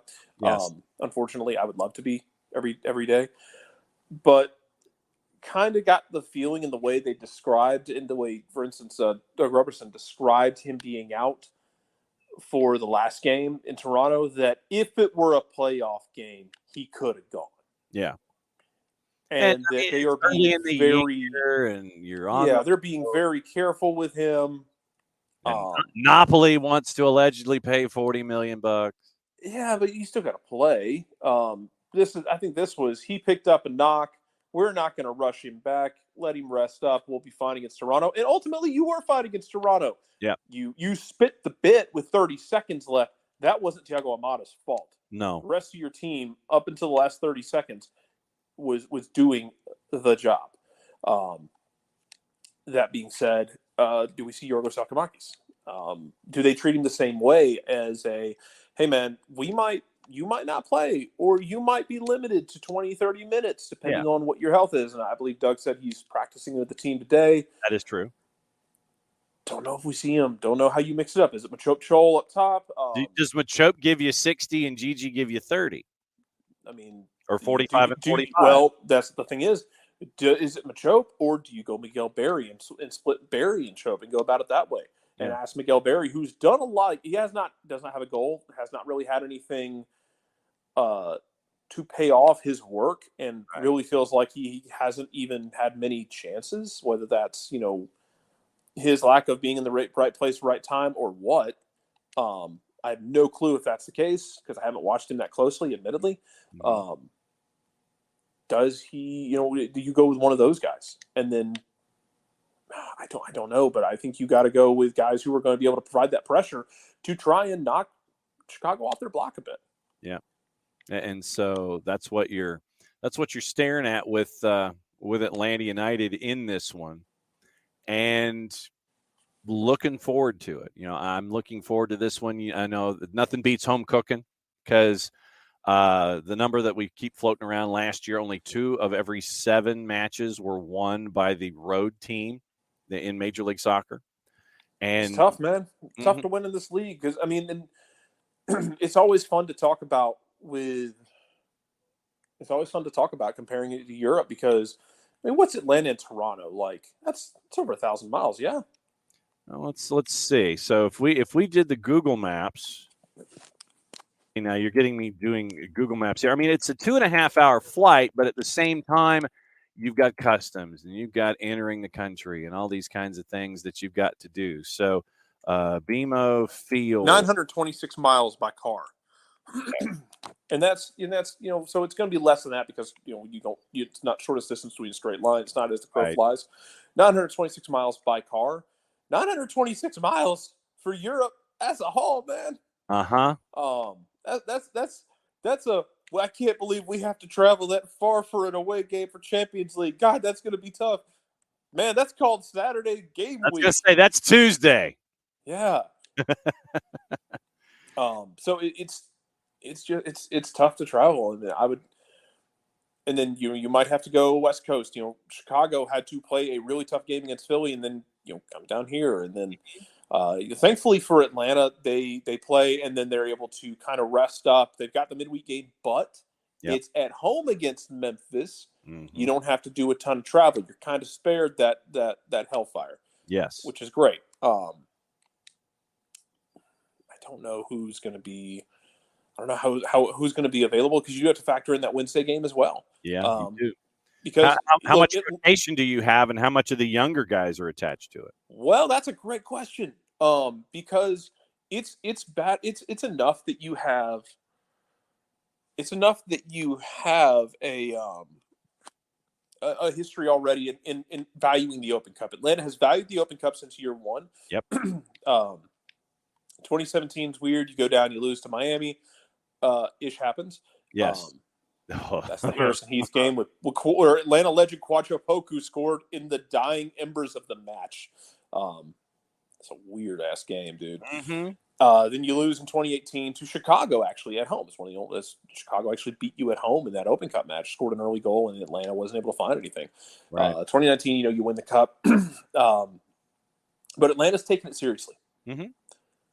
Now you have brought in your new executive, who is overseeing things, who came from Seattle, who next to Dallas might take the cup as seriously as anybody. Mm-hmm. So yeah. Mm-hmm. Yep. Yeah.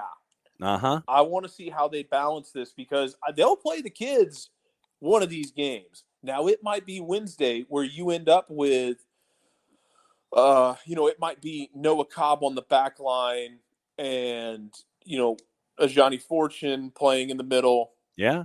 Maybe Luke Brennan gets out there. I don't know. Hell, man, maybe bring up Alan Carlton. He's on a 2's deal now.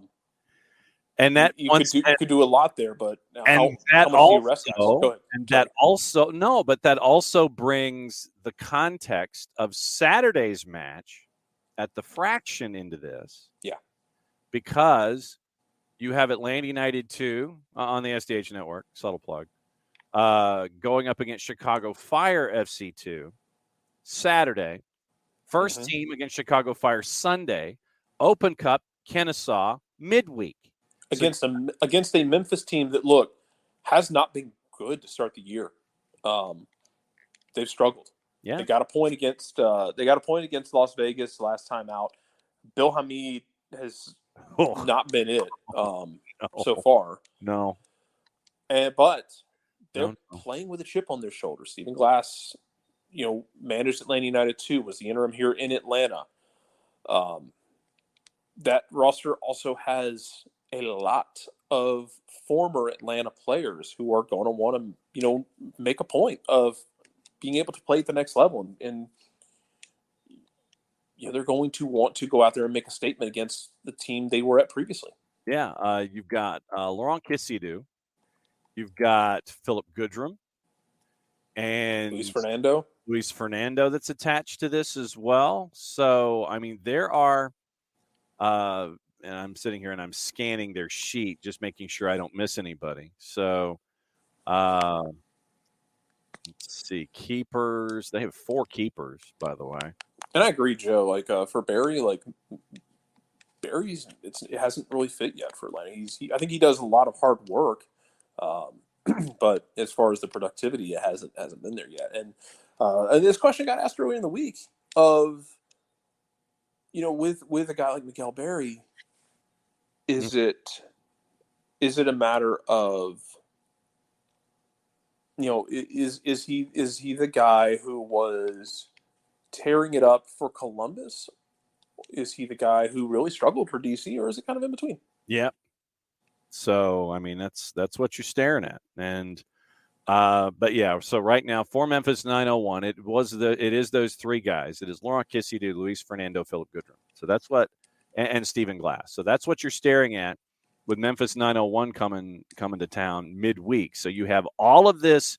You've got all of this subplot and subtext and sub everything that is attached to the midweek. But at the same time, as much as it means a lot to you, you can't think about that right now. You've got to get the win against Chicago before you figure out what you're doing in the midweek on basically what would be Monday would be a regen day. Tuesday would be light practice, and then going over to the fraction on Wednesday for the Open Cup match. So, I mean, literally it is first things first and getting everything, in line, but you can't think too far ahead because you got to get stuff done. You got to get your stuff done at Mercedes-Benz before you can even think about going to the fraction to figure out Memphis 901. I mean, that's the bottom line in this for me is exactly that. It's like, you got to get through Saturday first before we talk about that Monday and Tuesday. Yeah, it means a lot. Yes, that is the easy part. It means a lot, but you can't think about that yet. No, and so that's what you're staring at when it comes to Atlanta United. Yeah, Joe, you need 3 to keep pace with New England and Cincinnati. Cincinnati, once again, Cincinnati. They've got Portland. That's going to be a tough one for them. And then you're looking at New England. New England's got Sporting. I know that we're pretty much chalking up 3 points for New England in that one. So, we'll see what it. It'd be hilarious if that goes the other way. Oh, I mean, right? Yeah, but like I said, right now in the East, New England and Cincinnati, 17 points apiece through their first 8 matches. New England's ahead on goal difference because they've been lighting folks up. Atlanta's third with 15. Columbus is at 14. I mean, and think about this with Atlanta in 4 matches this season. They've only, it's been shootouts. It's been 12 goals allowed in the 8 matches played, but because half of that came in the 1 match in Columbus. So you take that out of the equation and you're back to being in line with everybody else when it comes to defense. But that one game, everybody's going to look at the numbers and go, goals allowed, look at the number of goals allowed. Take the Columbus match out of it. And you're in line with everybody else when it comes to goals allowed. NYC's at 12 points, Nashville, Orlando at 11, Chicago's at 10, and that's where you are. Chicago 2-1-4 in their first 7 because, as we all know, nobody's better than Ezra. And, that's what you're staring at. That's your top 8 teams right now. Top 4 teams separated by 3 points in the East. But like I said, you're at the quarter pole. Or, if you want to count this next one at the quarter pole. So that's what you're looking at right now when it comes to Atlanta United and where their place is here coming up this weekend. Rich had mentioned a story before we go. We got gossip, rumor, and innuendo, things left unsaid, and things like that. Rich had dropped in a story from our friends at KLAS TV in Las Vegas, and it looks like when, and we'll go ahead and say when the Oakland A's move to Las Vegas, it's going to take about 3 years for them to build the facility, and it looks like it's going to be in that same area of T-Mobile Arena that you've seen developed for the VGK. Looks like they're going to play at Cashman Field. So, interesting news there. What happens to Vegas Lights? Does Vegas find a place in town? Do they play at UNLV? Or what do they do? So Vegas Lights, just checking, and we'll see what happens there as the A's gradually gravitate toward Las Vegas and a new stadium set to, if everything goes their way, set for 2027. But it looks like the A's will play at Cashman before they move into their new building. So will be an interesting, or the AAA, Vegas, the Vegas Aviators place. So the Vegas Aviators Stadium. Thank you, Ricky. Wherever the Vegas Aviators are playing, that's where the A's are going to play. So we'll keep an eye on stuff when it comes to the USL Championship in Las Vegas and figure out what the deal is there. So is it what venues are affected and what the rollover is in all of that. Thank you for the clarification, Ricky. I get locked into that idea. University Soccer Stadium football team plays in the Death Star. Yeah, no doubt. At Allegiant. Yeah, Vegas Lights ain't playing at Allegiant. I'll tell you that right now. The UNLV's soccer stadium would be my guess, something like that. So we'll see what happens with Vegas Lights going forward, and what happens as the A's move sooner, probably rather than later. And I heard, Jarrett, that there's going to be a reverse boycott with the possums and the sewage and everything. I think it's going to be in a couple of weeks, where there's the plan of a reverse boycott at the Oakland Alameda County Coliseum, whoever their sponsor is right now. So fans are going to fill the Coliseum for a home game to remind the A's that it's not that the fans don't want to show up. Well, your owner's a billionaire and is too cheap to do anything. He has major leagued his way into this move to get out. I guess, you know what? You gamed the system. It is what it is. Fair play, I guess, you jerk. Low key, though, let's all take a moment to also trash the Giants in this, because Oakland Oakland back in the day, when Giants are trying to figure out a new stadium situation, Oakland basically did them a solid and gave them a little bit of the market in San Jose, and gave them a little bit of space so they could build what is now one of the prettiest stadiums in American sports and on the planet, in my opinion. Out at Oracle, what used to be Pac-Bell Park when it opened. Right. San Francisco was not about to return the kindness. No. Shout out San Francisco for getting a solid done for you and then pulling the ladder up behind you. Yes. So that is what happens in those situations. Brian Sciaretta and others have broken out the brackets for the U20, and your World Cup U20 draw, Group A, Argentina, Uzbekistan, Guatemala, New Zealand. Group B, USA, Ecuador, Fiji, and Slovakia. Group C, Senegal, Japan, Israel, Colombia. Group D, Italy, Brazil, Nigeria, and the Dominican Republic. Thanks for dropping in for the U20s, the Dominican Republic. You get the Italy, Brazil, Nigeria group.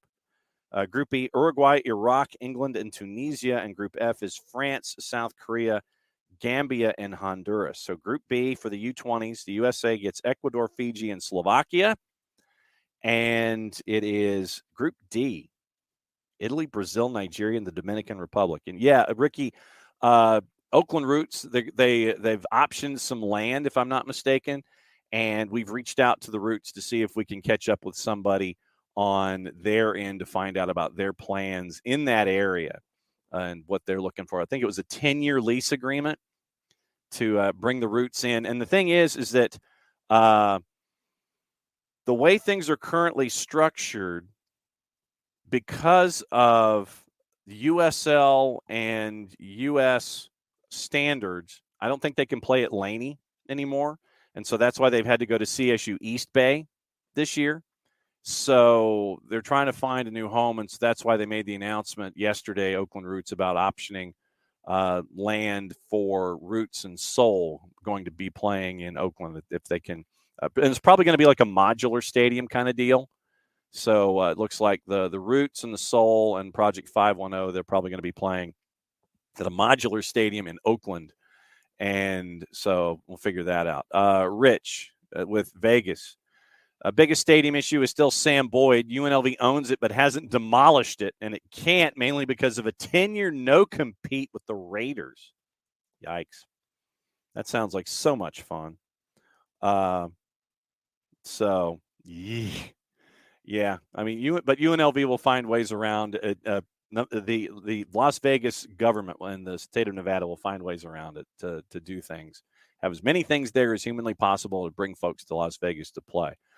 I'm trying to think, is there anything else going on before we go? We got gossip, rumor, and innuendo and stuff to watch. That much we do know.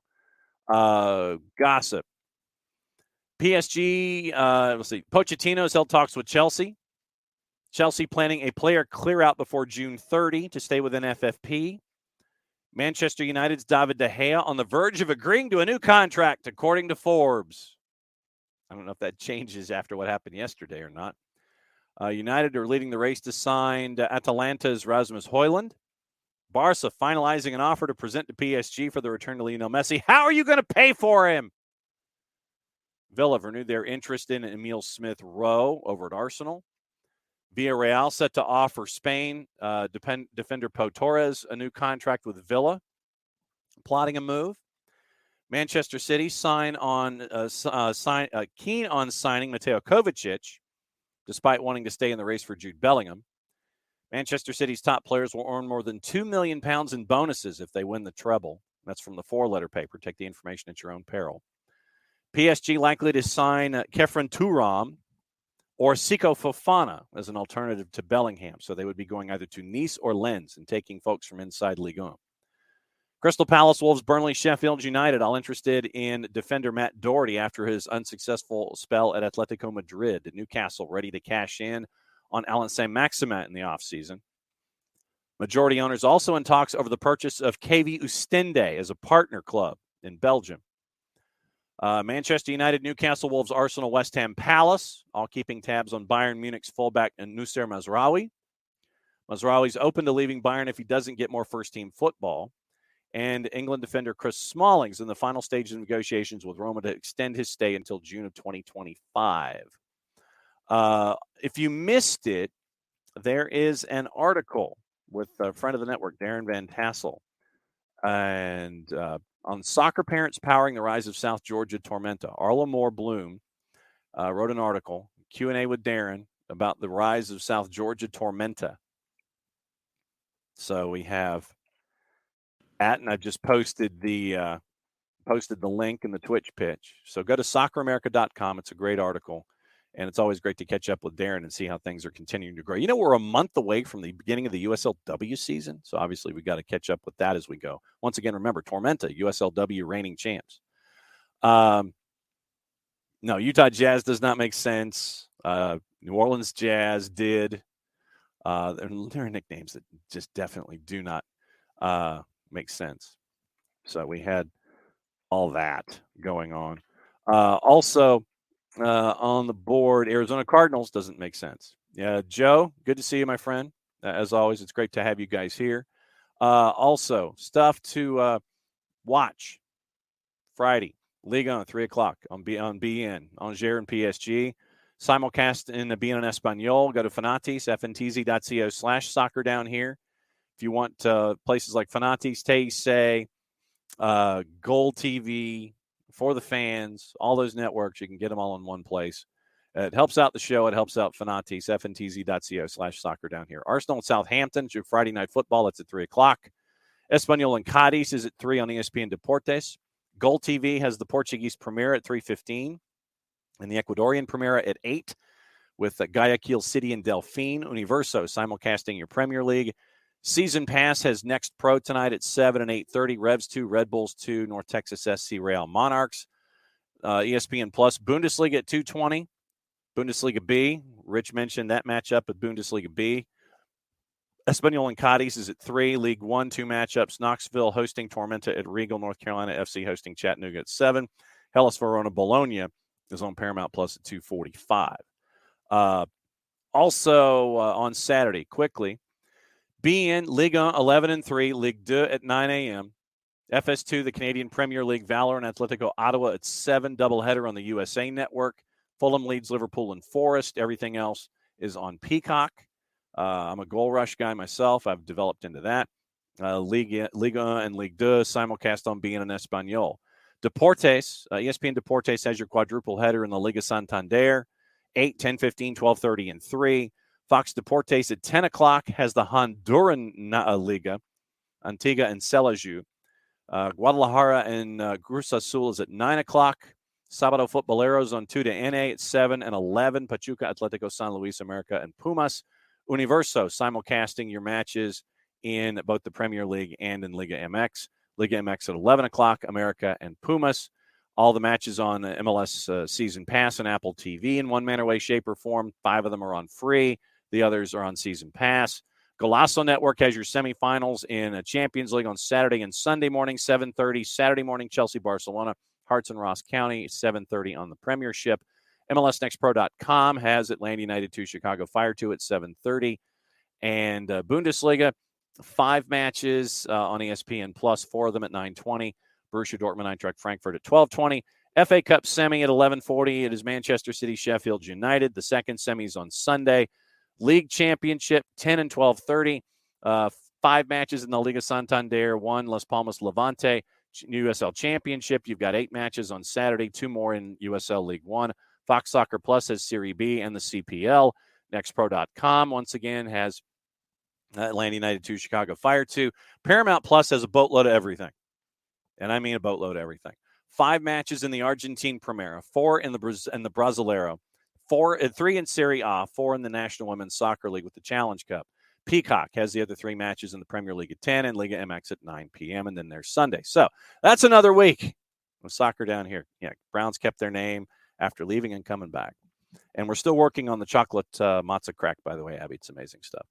So thanks to everybody for once again another great week. Once again, make your way up to the Fractions Saturday. You can hear the audio of Chicago Fire 2, Atlanta United 2 on the SDH Network. Jason's on the call. I'll give you pre, half, and post, and with Jarrett dropping by. So there's that, and then all of the action on Sunday. 4:55 kick. Pre-game is at 4, an hour post-game after. I think it's on Star 94 because the Hawks might be on 92.9. But keep an eye on your Atlanta United. Keep an eye on your local listings. And that's another week here on the show. Once again, thanks to all the guests all week long. Thanks to you. Thanks for all the high school content. Keep an eye on that. When we know what our broadcast schedule is for that next week, we'll let you know. But see you at the Fraction Saturday. See you at MBS on Sunday. Busy week. Big week for Atlanta United. So once again, thanks for hanging out with us all week long as you always do. So for all of us here at SDH, for Jason, for Jarrett, for Nick, I'm just John. Play it safe, everybody.